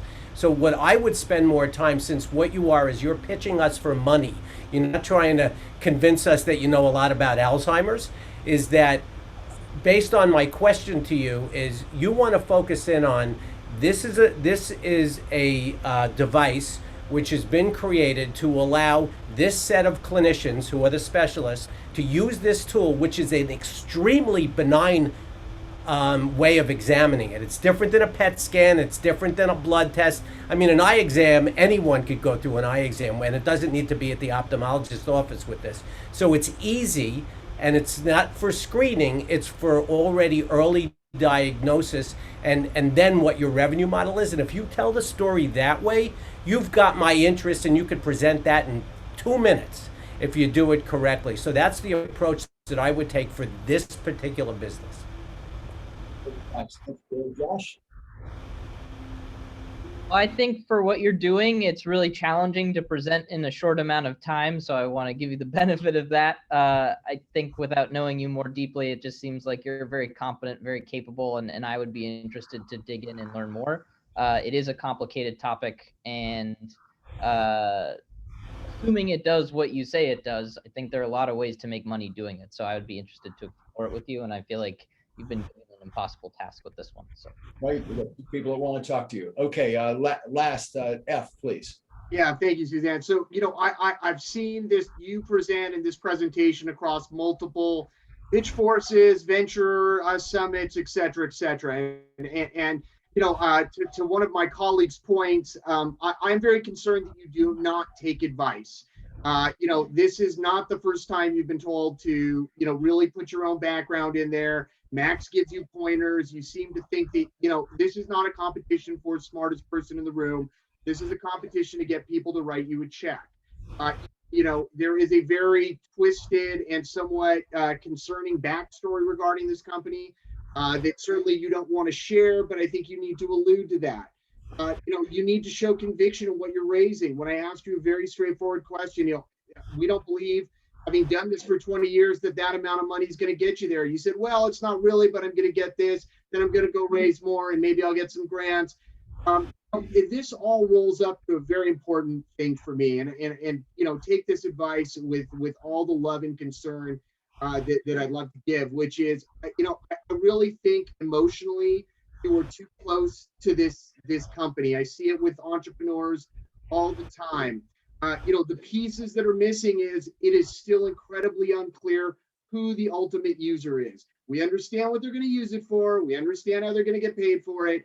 But you can't give me a straight story. Is this an imaging center? Is this a neurologist? Is it an ophthalmologist? Maybe all of them are going to use it. Maybe they're not. I'm not going to buy it. Ophthalmologists don't do neurology. Neurologists don't play with devices in their office. An imaging center don't have SOPs to bring a client into their office, do this. And developing an SOP structure in order to do this, it's another 5-year cycle. So I think you got to be honest with yourself and us as investors. You need a lot more money. It's got a long story. It's great stuff. Take some advice from the people who give it to you. Bring in a business partner who can sit alongside you, because maybe you have them, but they're not really doing their jobs. Then judge the emotional connection. Entrepreneurs do that all the time. They get wrapped around the axle with what this can do and how this can change the world, and they just can't connect the basic dots to raise money. Thank you. We're going to vote again on the count of 3. 1, 2, 3. Okay, I have a 5 and 5 threes, and that puts us at a 20. Okay, thanks very much, Suzanne. Next, we're going to welcome back Venki with Cupid.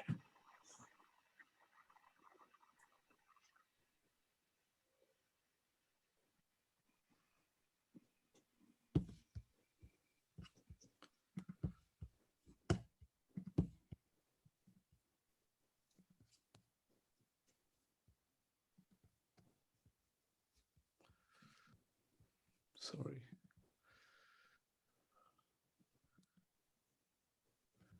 Okay, please begin when you're ready, Venki. Okay, hi again, everybody. I'm Venki Krishnaswamy. I built a great career at Bell Labs before I started Cupid, but I left because I saw this incredible opportunity to reinvent customer service. So it's not just the consumers that prefer Amazon, Uber, or DoorDash, those instant experiences. Every business wants to, and arguably needs to, provide that kind of experience today to thrive in today's market. Right? What we've done is we've developed technology that digitizes and automates customer service. Essentially, we generate a just-in-time mobile app-like experience in real time that can attach itself to any channel that the customer is coming in, even phone calls. The secret sauce is our patented customer experience orchestration platform and algorithms. It combines a high-performance data core with an always-on AI engine and proprietary algorithms. We can slide this on top of any call center, help desk, or CRM. What sets us apart from the competition is the depth and the speed with which we can transform customer service, often going live and delivering ROI at our customers in weeks. A great example of a customer is G-Tech, which is a retailer of high-end cordless appliances like vacuum cleaners and lawnmowers. We automated troubleshooting for the top 12 of their 38 products and dramatically reduced the volume of calls coming into the call center through this automation. We went live with our product about 18 months ago, and traction has been explosive since then. COVID has been, in fact, a forcing function for call centers to transform, and we showed up at the right time and the right place in a $15 billion market. We've unlocked a replicable GTM with low customer acquisition costs built on a channel model, and we've accumulated some fantastic global brands. This is possible because of the incredible team that we've built. The pedigree here, 200 patents among us, is just the right kind you need to transform what is a mature 30-year-old industry and take it into the AI age. Customer service is not going away, not today, not ever, and we've demonstrated product market fit in this industry. A Series A infusion will continue to fuel our rapid growth. This is the early stage of an explosive new market, and we expect to exit in 5 years by acquisition and earn a valuation of at least $1 billion. Our potential acquirers are contact center vendors or CRM vendors. Thank you. Thanks, Venki. Okay, questions, please. F. Yeah, so I really like what you're doing. Can you talk to me a little bit about, differentiation? This is a very crowded category, a lot of voice processing, a lot of integration. Where the real differentiators are, please. Yeah, thank you. That's a good question. Two key points of differentiation. One, the contact center industry or the call center infrastructure is an incredibly hard thing to understand and integrate into. Yeah, that's not a differentiation. I'm sorry. There are 20 or 30 companies that figure that out. Tell me what differentiates your core tech. Yeah, so the core tech is AI that learns how to automate iteratively, right? So we go in with 2 use cases and we run the AI on every conversation after that, and it figures out how to automate the next one, the next one, and Excellent. the next one. That's what I was looking for. Next question on that. The natural language processor, have you built your own tech for that or using off the shelf? We've built our own natural language processor. The key, though, is that we don't have to rely on great natural language. Because we use the screen of the phone, our AI is actually natural language and visual that makes for incredibly high accuracy, more accurate than any NLP engine. Excellent. Thank you so much. Okay, next question. Josh, please. Yeah, and sorry if you've already mentioned this, but what's your intended business model for the business, and why wouldn't this sensibly just be a license to pretty much everybody out there? Yeah, it's a license to, it can be a license to everybody out there. We're targeting the mid-market because that's where we think we can get a foothold very, very quickly and expand. Business model is usage. So essentially for every flow that we automate and in every session that a customer goes through the system, we ring up the clock, the meter. But every customer is going to have different value for every minute of use. So how do you calibrate to that? Yeah, so you can aggregate across customers and across use cases and deliver an ROI model to the customer. Typically, we can show them our business customer what they will save by using this platform, and we just take our price essentially amounts to a percentage of the ROI to our business customer. Other questions? Okay, no other, yes, SC.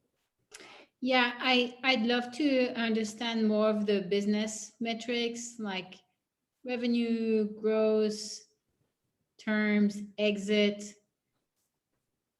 Yeah, so very quickly, as I said, 18 months in the market.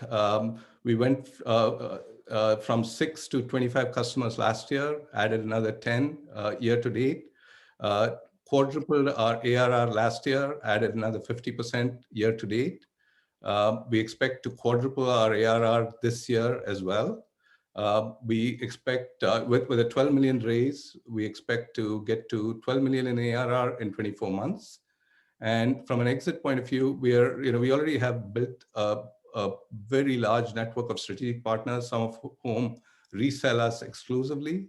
I would be incredibly surprised if one of them doesn't want to take us out, in a few years because of the value we're delivering to them. Okay, if there are no other questions, we will switch to feedback. And this time oh yes, F, please, last question. Can you just give us the numbers? You gave us percentages of growth and everything else. It was a little evasive to SC's question. I'm going to hammer you. I'd like actual metrics from day one on, please.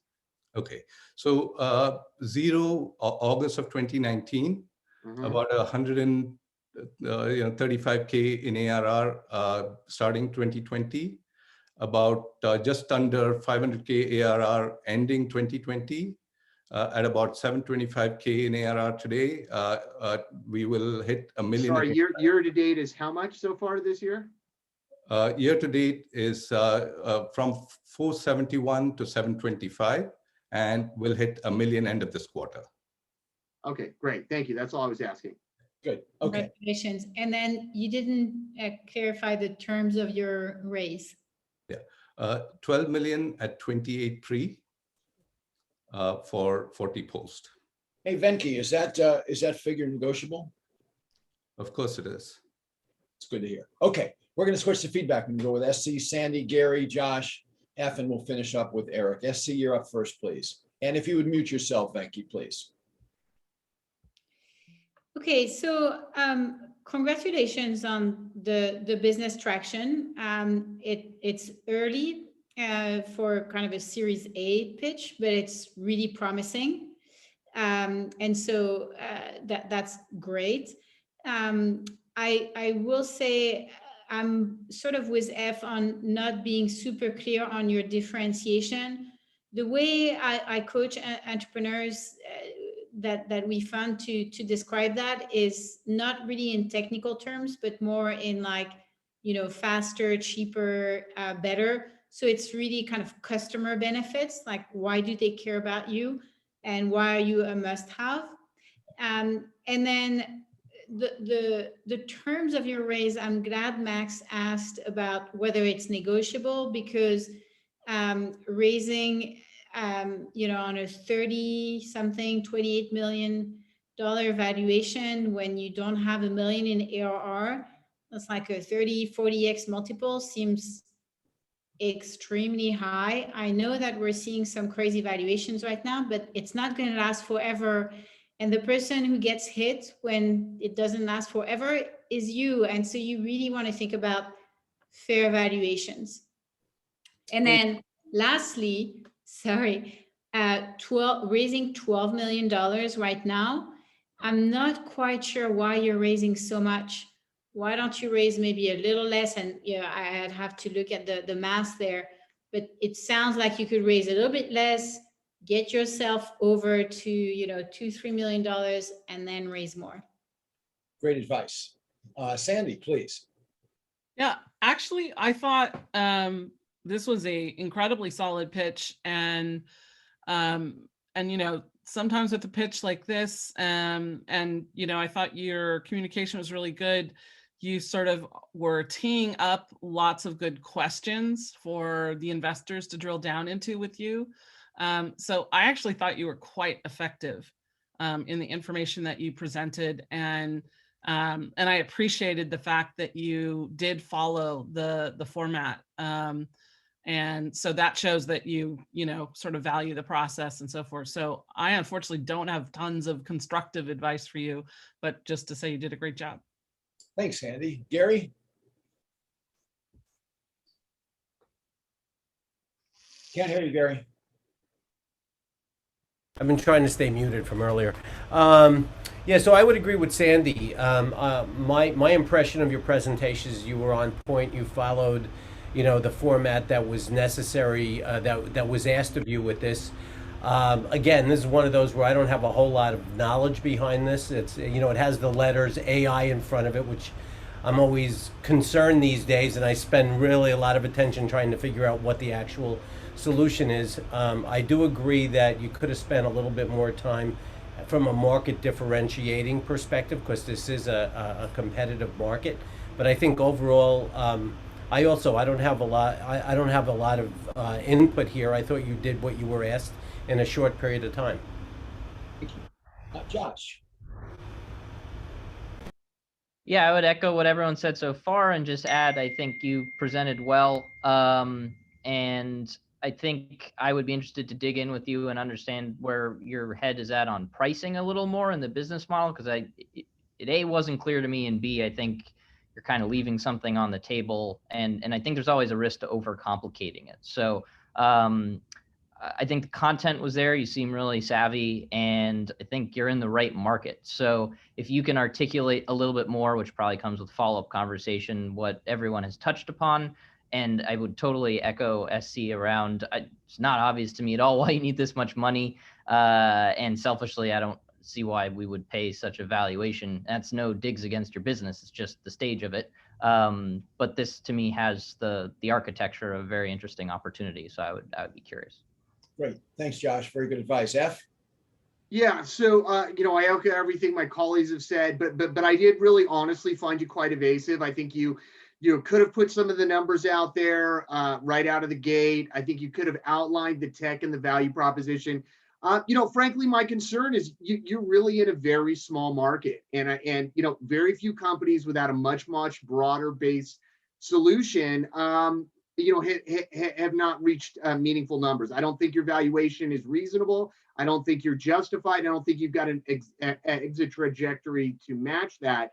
I think you're underserving yourself as an entrepreneur by trying to do that. I don't know if it's an ego play or someone's giving you bad advice, but my recommendation is to follow SC, etc. Raise a smaller round, because most likely this is a $25 to $100 million M&A at best, and I do mean at best, which means you want to maintain ownership for as much of the company as you can, number one, and number two, have the lowest possible liquidation preference. So when you're in a market that says, with your great expertise, and you sound like a wonderful, amazing technologist, you can get in and out of this business in 36 months. You want to take the least amount of money you possibly can. You want to have the least amount of dilution you can, and you want to flip this thing as fast as you can before Amazon comes in and blows you up like a little tiny boat in the ocean. Thanks, Eph. Eric? Yeah, thank you. I mean, I thought on one hand you presented well. I mean, you're a pleasing speaker to listen to. I think you have a nice style. I'm not going to say that I really, while your deck and your slides looked polished, they didn't really serve your pitch. You were moving through the slides very quickly, so I was both struggling to try to consume the content in your slides, which was too dense for the pace at which you were ripping through them. And then also they didn't really seem to support your talking points. So I would sort of look at that more closely. I think you could do a better job with your slides. Couple of small things like, if you're putting your 4-quadrant competitive matrix up there, you always want to be top right, not top left. It's just a strange thing to look at, you on the top left and not think something is wrong. For the business, I actually think this is pretty a crowded space. There's a lot of companies that are trying to solve customer interactions, customer support from a platform perspective. I wouldn't necessarily, I just been poking around your website a little bit during some of the feedback, and I'm not really sure how much of the overall platform and the multiple solutions that you offer are really AI powered. I may have been Eph or somebody else who said that, it's a nice sort of, buzz term, but I would be candid about what the platform is and really what the differentiators are to the competition. From my perspective, I think this would have been aided. Your presentation would have been aided by a little bit more of a use case. Okay, show us what the experience would be like for a customer. Show us what the experience would be like for a customer service agent who's not having to provide, real-time responses because there's an AI powered, whatever it is, a chat bot or something else that, sort of can field routine customer service inquiries. But I think really getting our head around exactly what your platform provides will help us to gauge the market opportunity, the chances that mid-markets are going to subscribe to this, and ultimately will help us make a decision about investment. Great, thank you. Let's vote again on the count of 3, please. 1, 2, 3. All right, I have 3 4s and 2 3s and a 2, and that puts us at 20. Okay, great. Thank you very much, Venki, and thank you also for doing your pitch in 4 minutes and covering all of our points. Our presenter guidelines are very well thought out, and we share those with everybody, and have Adrian put a link to the presenter guidelines into the chat. If anybody wants them, you're more than welcome to have them. So happy to share the knowledge. Let's welcome back now Gore Bolton with Land Intelligence. Max, do you mind if I add something to what you just said? Please. I want to say, and it's feedback for all the entrepreneurs who are listening. Max is putting on these events, and it's so great for everybody. But if you use them as an opportunity to practice your pitch, the feedback you're going to get, you could get from anybody, which is, hey, you need more practice. You need to cover the points. You need to, have the slides match what you're saying. Honestly, that's not feedback that you want from investors. And so I want to encourage all the entrepreneurs who want to pitch at Max's event to practice before the event and then present, right? It's like practice and then perform here. Because what you want is you want to get investors excited about your business as opposed to giving you feedback on your presentation skills. Great point. we do work with everybody for a half hour online going over those. And to the point of practicing, I often think about the first presidential press conference that was ever held in 1961. President John F. Kennedy did it on a Monday, and it was absolutely fantastic. The only criticism was, well, it should have been good. All he did all weekend was practice. What's wrong with that? What's wrong with that? And I know we don't have all weekend to work on these pitches when we're working 78-hour weeks as a CEO of a startup, but the more practice you can get in, the better. Videotape it, do it in front of a mirror, have somebody give you some good critical feedback that will help. Okay, now welcome back, Gore, with Land Intelligence.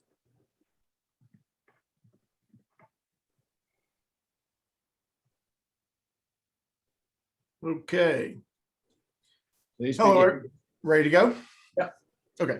Hello, everybody. Again, my name is Gore Bolton with Land Intelligence. I have spent 25 years in the land development and technology industry, and we are creating the rating agency for land.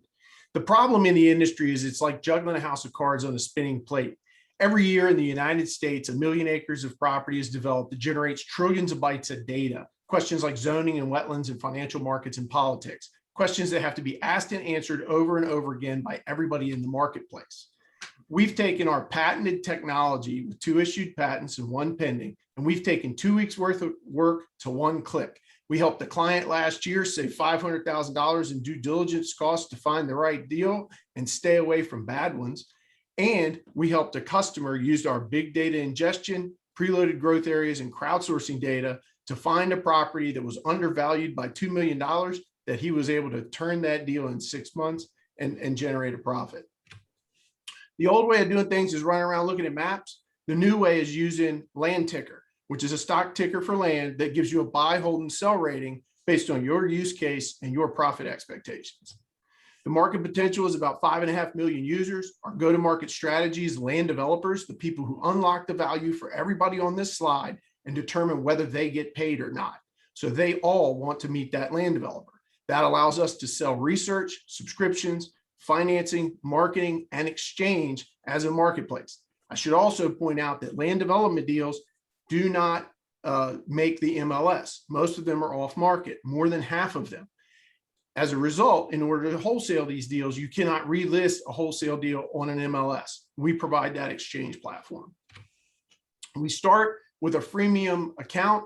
So think about the people that get into the business. They can get into the business, get into the educational content, get into the community, and then we stair-step the program as their needs expand.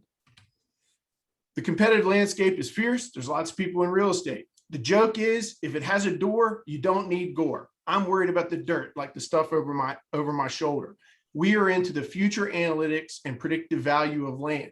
In 2007, I told our limited partners in a fund to stop buying land if the prices had gone up too high. 20 months later, between Countrywide Home Loans and Bear Stearns, the markets collapsed. We were 2 years ahead of the collapse, and that's where we're going to stay. So our overall model is a subscription base for Land Suite, which is our operating system for land development. We create that platform that allows us to then perform analytics to create future and predictive analytics to sell back on the open market. Our market adoption has been, I've got 12,000 followers in LinkedIn in this industry. I'm a national expert. We've started softly with my warm market, and we've achieved over 600 users in our trial in the past 3 months. We've also grown revenue. We're on pace to exceed $1.6 million in revenue this year, and we've been able to launch right at the end of COVID. So overall, we see a $60 million a year business that does not have to boil the ocean. 20 markets that make up about 5 counties to 6 counties each. So that's about 100 counties out of 2,500 to 3,000 in the country. We can basically analyze and focus on those markets where prediction growth is to create a unicorn business. Overall team, extremely experienced. I'm everything from an Eagle Scout to a CEO of the year. I'm also an Insperity customer, so you don't have much HR risk with us. Experienced team has gone from 0 to 100 million a couple times. We have exceptional partners and technology partners and existing support from everybody from Esri to Autodesk and Oracle. And the reason we do is because they're on our path for exit. We're doing a $2 million Series AA round at an $8 million pre-money valuation. We've currently closed on 1.2 million with notable investors of South Carolina Launch, the South Carolina State Venture Fund, and Second Century Ventures, the National Association of Realtors. Or you're out of time. We're gonna switch to questions. I've got the first question, and I don't think you touched on it. Talk about the exit strategy, please, and then Sandy will have the next question. Sure. So exit strategy is we're on the front end of land development. There's lots of people on the competitive landscape that are dealing with fixed assets that already have buildings on them. They're going to be coming upstream for the data we're creating. Got it. Sandy, and then F, and then Josh. Nice job, Gore. You mentioned you're focused right now on 20 markets. I wanted to just confirm that you're, by saying dirt, that that's your focus, that you're not looking at things in the urban markets at all. So we're so we are a nationwide data set that then focuses on the algorithms in the suburbs of metropolitan areas. Okay. Got it. Thank you. F? Yeah, I have a host of questions. I think it's really interesting. So the first one, hey, do you see this expanding into that broader area? Number one. Number two, could you speak to your market? I think this is exciting. We're very compelled.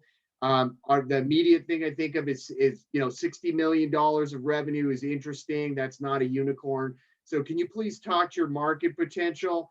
And then the third piece of the story is, I'd really like you to take a minute and discuss. I saw your revenue model on there, but you also talked about having a marketplace or exchange. I'd like to understand how all those pieces fit. Sure. So when you talk about, just to clarify that first point on the first question was about the downstream, you're talking about existing buildings and infrastructure. As well as farmland even. Yeah, so farmland. So farmland for sure. The buildings behind you, the high-rise buildings, there's not much value for us in that space. So typically once you get out into the suburbs is where we're focused. Once you start getting down to the edges of the city centers is where we're absolutely focused. That's where most of the invisible data is. Obviously a building like the ones over your shoulder are very visible, so you can walk around them and see what they are.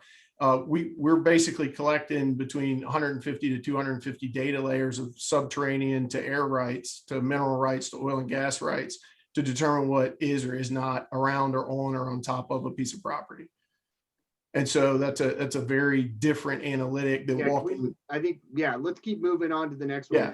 So then as far as the overall revenue model, basically I've sold in the industry for 25 years, and basically everybody needs to trade on the information, but they don't have the marketplace and the exchange to be able to do those deals. We've piloted those last years with people to go through the process. We've got a wait list to get on our marketplace, and we've got a wait list to get on the exchange platform. I've been an angel investor myself before, and so basically think of our back-end equity model as an angel platform.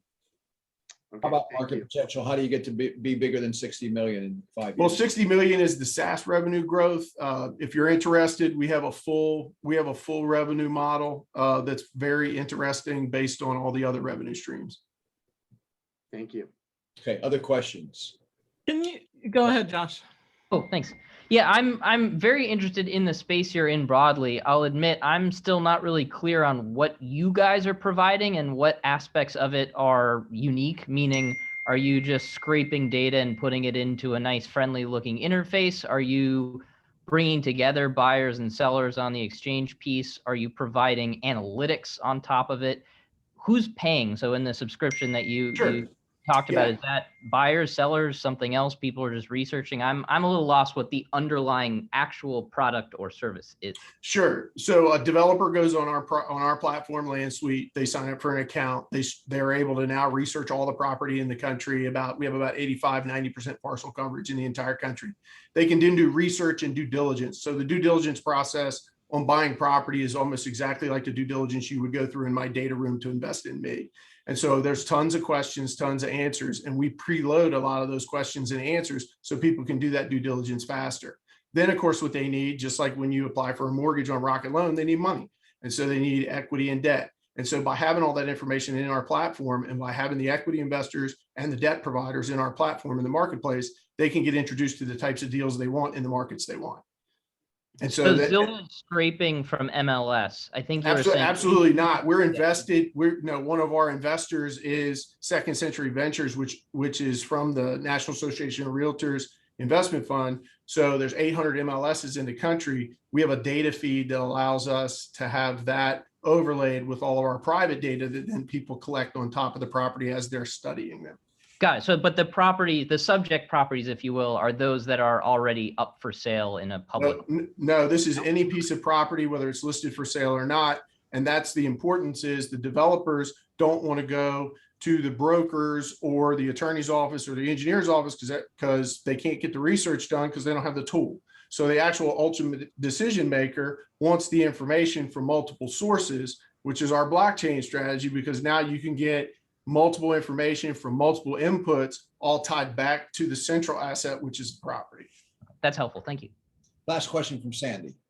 Yeah, I was just curious to learn a little bit more about who your subscribers are and how you're monetizing this data. Yeah. For example, like lenders, lenders for the land, that kind of group. Yeah, so the financial market piece is really interesting because then the chief lending officer at Bank of America. I'm just south of Charlotte, so Bank of America, Wells Fargo's, those groups. They're really interested in knowing where their loan portfolio is compared to their competitors when they're making loans, because that's going to determine their risk over the hold period of the loan. So our financial metrics have the ability to be able to give them comparisons in that. But it all starts with the developer has to want to buy the property. So the developer has to analyze it. That's why that's go to market. And that's why bankers are next, is the developers are answering all the questions as to whether they want to buy it or not. So then we're collecting, like in Texas, where it's a private pricing is private in Texas. When they're using our calculator, we're collecting what they think they're going to pay for the property, which is not public information. So that's a good example. So our developers pay us today to analyze property to save them time and avoid risk. We have customers and we're performing in the marketplace. Before we switch to feedback, or tell me the deal again, please. So right now, current terms are 8 million pre-money. We've closed on 1.2 of that. We have 800K left. Got it. Thank you very much. Okay, if you would mute yourself, we're going to start the feedback this time with Thank Sandy. you all. Sandy, Gary, Josh, Eph, Eric, and we'll finish up with SC. Sandy, you're first, please. Yeah, again, I think, I think this was a good presentation overall. I think it would have been helpful to have a little, while I love your background image, it actually sends me, takes me to a particular type of focus for the land valuations and land analytics. So I kind of feel like that caused me some confusion that so one of us asked about, and so that may be, and I'm still not really clear about your market selections. I also am curious about these other players and how they can relate, or your plans to engage like insurers.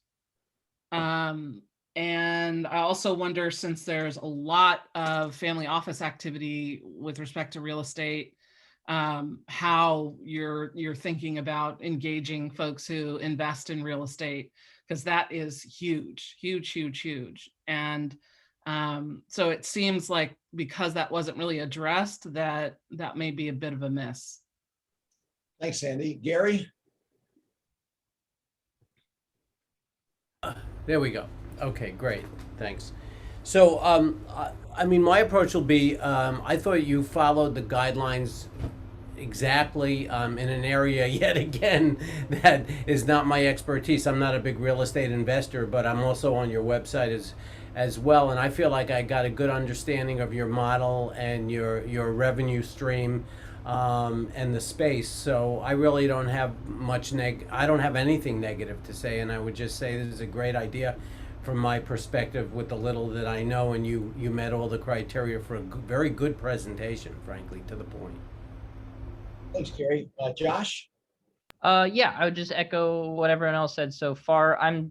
I would personally find it helpful to get a little more of sort of a demo for what the actual product is when you're including your slides and talking us through it, because it felt a little bit too high level for me at some point, or a lot of points. But I think you've put your finger on a huge opportunity, and I think you're obviously extremely experienced to be able to pursue it. So I'd be interested to talk with you more about it and understand kind of how you go to dominate that space, because I think there's a lot of risk that there are a lot of big players. I mean, over, on the Blackstone side of the world, if they decided they wanted to care about this, right? So I know it's probably a little laughable for me to say something like that, but I think you're probably better positioned than most everyone else to get into this world and take it. But I think you probably want some big people alongside you along the way, big institutions. So definitely curious to talk more with you about it. Thanks, Josh. F? Yeah, certainly. So Gore, you really strike me as an impressive entrepreneur. I think you did a great job in terms of the pitch. So all of those pieces were very impressive. The one thing I'm going to ding you on, and I'm notorious for this, is, you threw a lot of bluster around. You didn't need to do it. You had a good pitch. You got a great product. You're an experienced guy. Calling out this is a unicorn or this or that, frankly, I think cheapens your presentation and your persona, which I think we're top tier to begin with. As it comes to the business, there are a couple of issues here. You've got, as I like to say, you've got a foot in each bucket. I think you've got 2 feet in 2 different buckets and probably a couple of other feet in other buckets here. You need to figure out what you want to be when you grow up and pick one. I think if you're going to be sort of the land sourcing tool for raw land in different ways, that's a business. You've got to understand the size of market. How do you make that size of market bigger? Those were not really discussed. There was an assumption it's a big market, not unless you get into title, not unless you get into these other areas. Hitting, raw dirt-based land investors on a SaaS product at $100 a month is not going to make you a rich man. So you really need to expand that model. The second piece is the marketplace. I think that's interesting, but at the end of the day, there's a marketplace for everything right now. If you build all of your DD pieces in, maybe that gets interesting, then do that. Don't try not to, be a SaaS software company. Use this as the proprietary tech that makes your marketplace the go-to spot for, land. I like the fact you're rolling out in small markets. You're a super sharp guy. The biggest problem is you're looking at a big opportunity and you can't pick one. And until you pick one and you're authentic about it and you have tons of conviction, you're not going to get our interest. But I think you're a great deal, and I think it's a great investment at this stage. Thanks, Eph. Eric? I think this is very interesting from your customer's perspective, at least in the present. Okay, so I mean, if I were a developer, if I wanted to, build a small shopping center in a suburban area, I would look to you because I think there's a lot of intelligence that you can provide. It's a little bit different from an investor perspective because my concern is that, the core of what you've done here is you've aggregated a lot of potentially valuable information. Presumably you have a way of making it accessible and actionable by your customers in a way that's, user friendly. But the nature of information behind a paywall is that it tends to leak out, right? And so longer term, I think the defensibility of the kind of information barrier is going to fall down. Now you've still got another, 75% of the country to gain intelligence on. And so you can, maybe push that day of reckoning out into the future. But as an investor, that's something that would be of concern to me because, we see this over and over again, right? The attempts to monetize information, proprietary aggregated information, no matter how it's packaged, doesn't usually support businesses long-term. And, you've built this marketplace around it, everything from helping customers figure out how to navigate permit and entitlement processes. You have financing support and flipping support, but, those are all that's icing on the cake. The core to your business, what brings people to you in the first place is the proprietary, paywall, the walled garden of the information. And I think as an investor, I would be concerned about the longevity of the value proposition there. In any case, it was a very good pitch and very interesting, certainly from the customer perspective. I expect you to have good success, in the near to medium term. Thanks, Eric. SC, you want to wrap it up for us, please? Yeah, I'll be quick. I thought you did a great job, just like my colleagues said. I think you have some great investors. Second Century Venture in your space is really fantastic.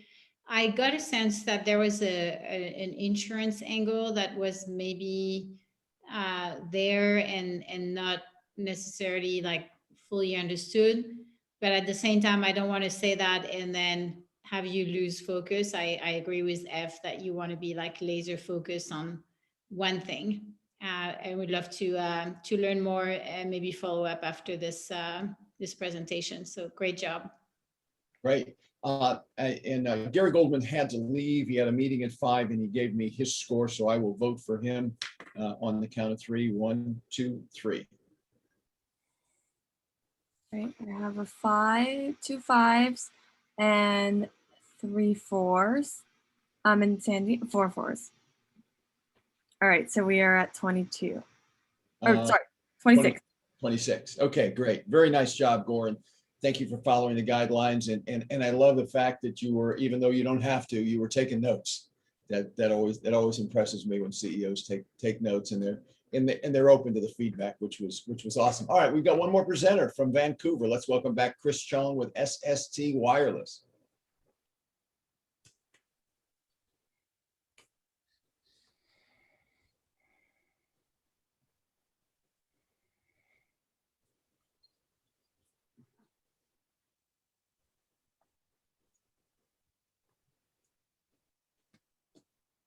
Welcome back, Chris. You want to share your screen?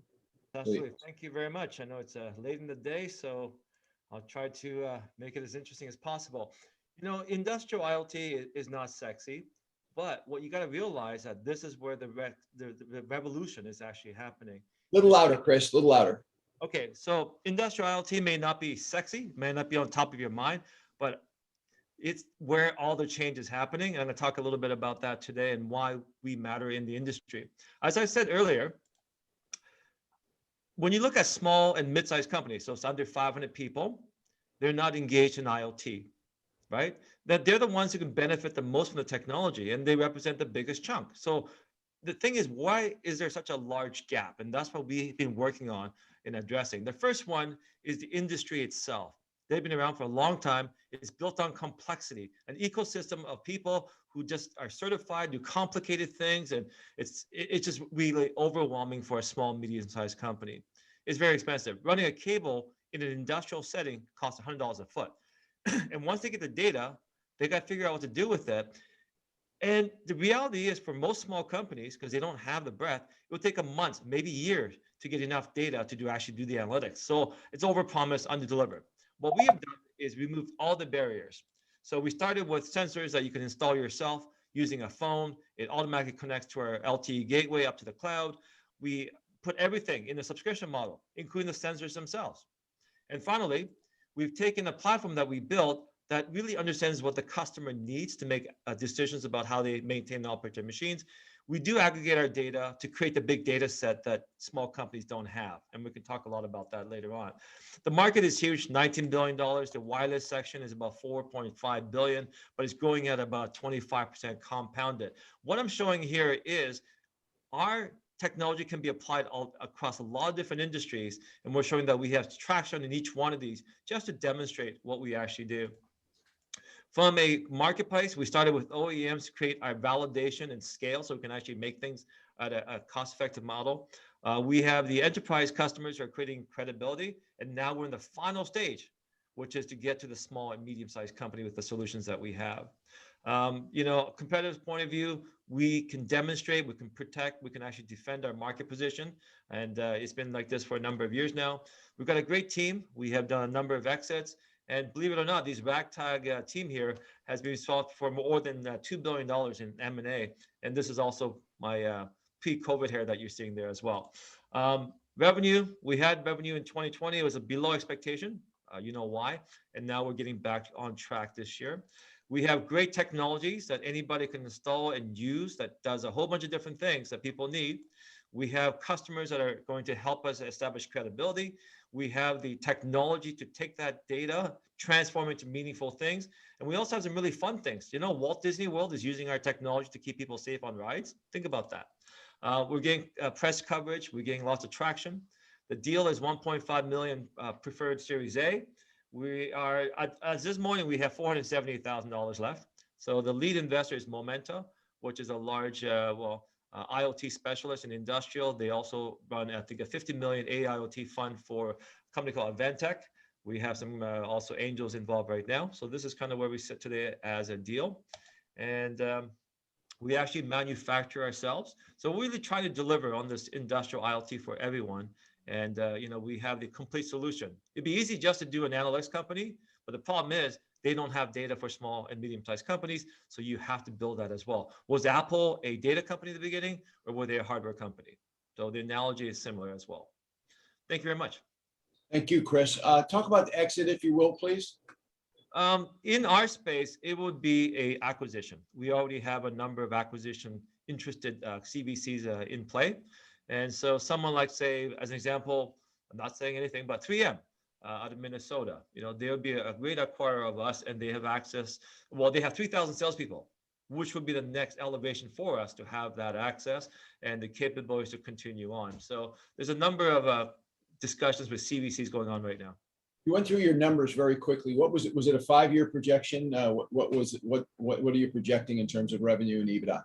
I think we're looking at about $120 to $150 million, okay, in the 5th year. Is a question of how much of it will be on the kind of the subscription model and how much of it will be actually people taking it on as a CapEx. Yeah. And 150 million gross, and what kind of EBITDA are you looking at? Our margins right now are running about 80%. Our operational costs should go down because we're also manufacturing on a very small scale currently. So once we get to the much higher scale of manufacturing, our costs should go down as well. Okay. Questions? Yes, Josh. Is it your view that the sensors themselves, the hardware piece of your business, will become or already fairly commoditized? So is it really the software side of your business that you view as the thrust of the business going forward? I'm just trying to understand the big picture, because I think you trying to play the hardware game by itself is just going to be tough. Listen, I would rather do analytics, right? But the problem is for the segment that we're after, they need the tools as well. So the sensors right now are a very unique offering. We have some time to market share wise, but down the road, our value is that we have a repository of machine condition data for small companies that have trainable events that can be applied across the board. And the more data we have, the smarter it gets, the more customers we get. So yes, you're bang on, Joshua. It is the data repository. We don't want to do the analytics. We can actually have other companies do analytics, use our system using APIs. Insurance companies, manufacturers, research organizations. Everyone's going to want actual data that they can get their hands on, especially for a segment that does not have any. Other questions? Eric. I mean, just to follow on to the last question, in order to gather all of that data, you're going to have to, both have the hardware and the software analytics piece at play. I mean, so what's the product roadmap then? Is it to expand your offering of hardware sensors to, make your platform work with third-party sensors? I mean, how are you going to get to that point where you can just sit back and, be a data provider? Okay, so there's 2 parts to it. One, right now we are negotiating with a company called AD, right? They're a large sensor technologies company where they can serve the small, medium-sized target audience. So the idea is that we take their technology with our back end as one way to deliver it. Down the road, once we have large enough of a critical mass in our data, we can tell people, we'll accept your sensor data. We just need it in a consistent format so it's actually usable to other people. And here's, once again, an API. Upload your data using your whatever, and you can run analytics. And maybe instead of waiting weeks or months, you can get results within minutes. So we are piggybacking on both sides of it. But right now, we need to give people, I want to eat fish, but I got to give people fishing rods, right? So this is kind of where we are sitting right now. But down the road, I just want the fish. Okay, I think we're out of questions. SC's got to leave oh, Sandy. SC, why don't you do your feedback now, and then you can text me your vote, and I'll vote for you, and then we'll have Sandy ask a question. But I know you've got a hard stop in a couple minutes. Yeah, I mean, I think you have an interesting pitch here. I'm less familiar with the space you play in, so I would definitely want to dig in. It's a space where there's usually like a lot of large players, so I would want to understand: are you going to get stumped by a big guy?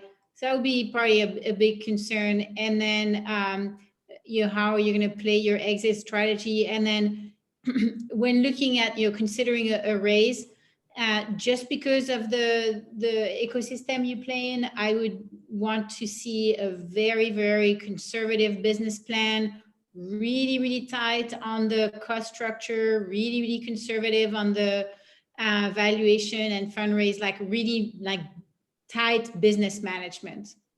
Thank you. That Do would you be have my time- feedback. Thanks, SC, and thank you for being here. F, do you have time to do your feedback, or do you have to run? I've got your vote. Yeah, no, I'll do a quick feedback, then I'm going to jump off as well. I thought it was a great pitch, Christopher. Great perseverance to stay in that market. I think you may have climbed the hill long enough that it's becoming meaningful. I do question your revenue ramp. I think you've seen a more conservative revenue ramp, so I'd like to see some more relevancy there. I like the pricing. I think it's good. I think you need to drive a little more use case scenarios for all of us here to help those understand that it's not quite as obscure as it might sound. So that was just my takeaway. But kudos to you for sticking around. There was a huge hype curve collapse in your space. Okay, thanks, F. Thank you, and I've got your score. And Sandy, I know you had a question. Yeah, I can fold mine into feedback as well. Please do. Yeah, so I was curious about, I saw the traction, and congratulations for it, particularly with what's been going on the last year. So my question had to do with just understanding a little bit more about who your sort of focus is right now for customers, for customer acquisition. And then the feedback is, again, very nice job overall, truly. But I just would have liked to see how this works and what the benefits are from a customer's point of view. Take Disney, we can all easily understand, monitoring roller coasters, right? And those things.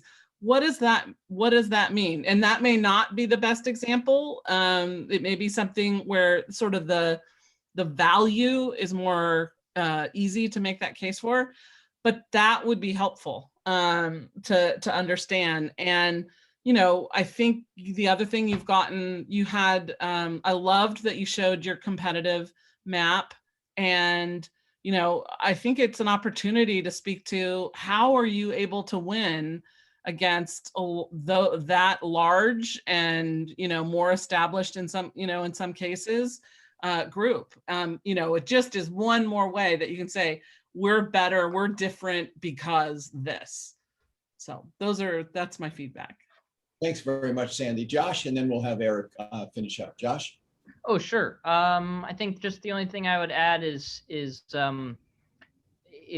in future maybe you would speak to how agnostic you are to your own proprietary devices versus integrating other devices, because I think that potentially has big implications for what your market opportunity is. And then also speak to being an aggregator of data, but not necessarily having an analytics layer, whether you think that's helpful, hurtful, or something else. Not because everything needs to be about AI or decision engines, but big data, I feel like hopefully is no longer that exciting of a thing by definition. It's now about big useful data, or I should just say useful data. So I think weaving that in might be productive to your pitch. But I think it was a great presentation, and I think you've obviously got a strong background here, which is really important. Thanks, Josh. Eric? I thought it was a good pitch, Christopher. I will say that you had a slight air about you and about your pitch that suggested that you've got this all figured out, and it's an obvious win for anybody who has the good fortune to be able to invest in your company, and that's never a good look. Your original 60-second pitch, I thought, was completely unintelligible. I had no idea what you were doing, and so gave you a low score. You didn't use but 12 seconds of your follow-up opportunity, or maybe it was 8 seconds. And I think in this pitch, you did a better job, but still there's a certain, respectfully, a little bit of a hubris that came through in the way you presented. And it's important to explain and defend what you're doing and communicate clearly why it's a good opportunity. And, is it? I think maybe it is. I worry a little bit about, just how the market evolves with regard to hardware sensors, which has been pointed out in the discussion, are becoming ubiquitous. The fact that Disney is using an IoT sensor on roller coasters, for whatever, for vibration detection or whatever the case may be for safety, there's nothing about that that is particularly interesting. And so you telling us to think about that, I don't think is helpful. What is interesting is, why is Disney using your solution, right? Not that they're doing it. Everybody's using IoT sensors for everything, right? I mean, I can't tell you how many clients we have that are in the IoT sensor space and their own proprietary platforms, and they're becoming white labeled, right? So now, you can program your own IoT sensors and have your own white label dashboard to figure out all the analytics and the data that you want. So how do you take this business and become the central place for the analytics layer, for the data aggregation, and if necessary, for the hardware components as well? I don't know that that was communicated effectively. But I suspect that you probably have good answers, and you also, while you maybe didn't come across perfectly, I think you also conveyed a lot of domain expertise. So that's the good news. I would talk to you further.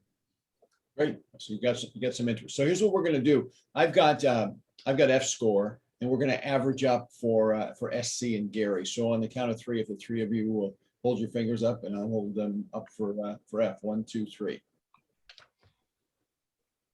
All right, so that's 15. Okay, and we got to divide that by 4. It's almost another 4. Yeah, does that give us almost another 4? Yeah. Another 8, actually, right? Another 8 gives us 23. Okay, so here's where we are on the scores. If I've got this right. 26 was the high score. Land Intelligent won the, so congratulations to Gore in Columbia, South Carolina. And very nice job. Winning the 1-minute elevator pitch was Venki with Cupid. So great job there. I want to thank all of you for being here. I want to thank all the companies for pitching. Not an easy thing to do. Hopefully you got some value out of this. And the panelists, thank you guys and gals so much. Great stuff, great feedback, great interest. And join us next week. We've got another one of these, except these are going to be angel investors listening to companies looking for their seed. And the following week, it's actually going to be Tuesday, May 11th. We'll have another A-round PitchForce. So thank you all for being here. I want to thank Adrian for doing such a great job. And have a good evening. Thank you all very much. Thank you. Thank you. Thanks, everyone. Take care.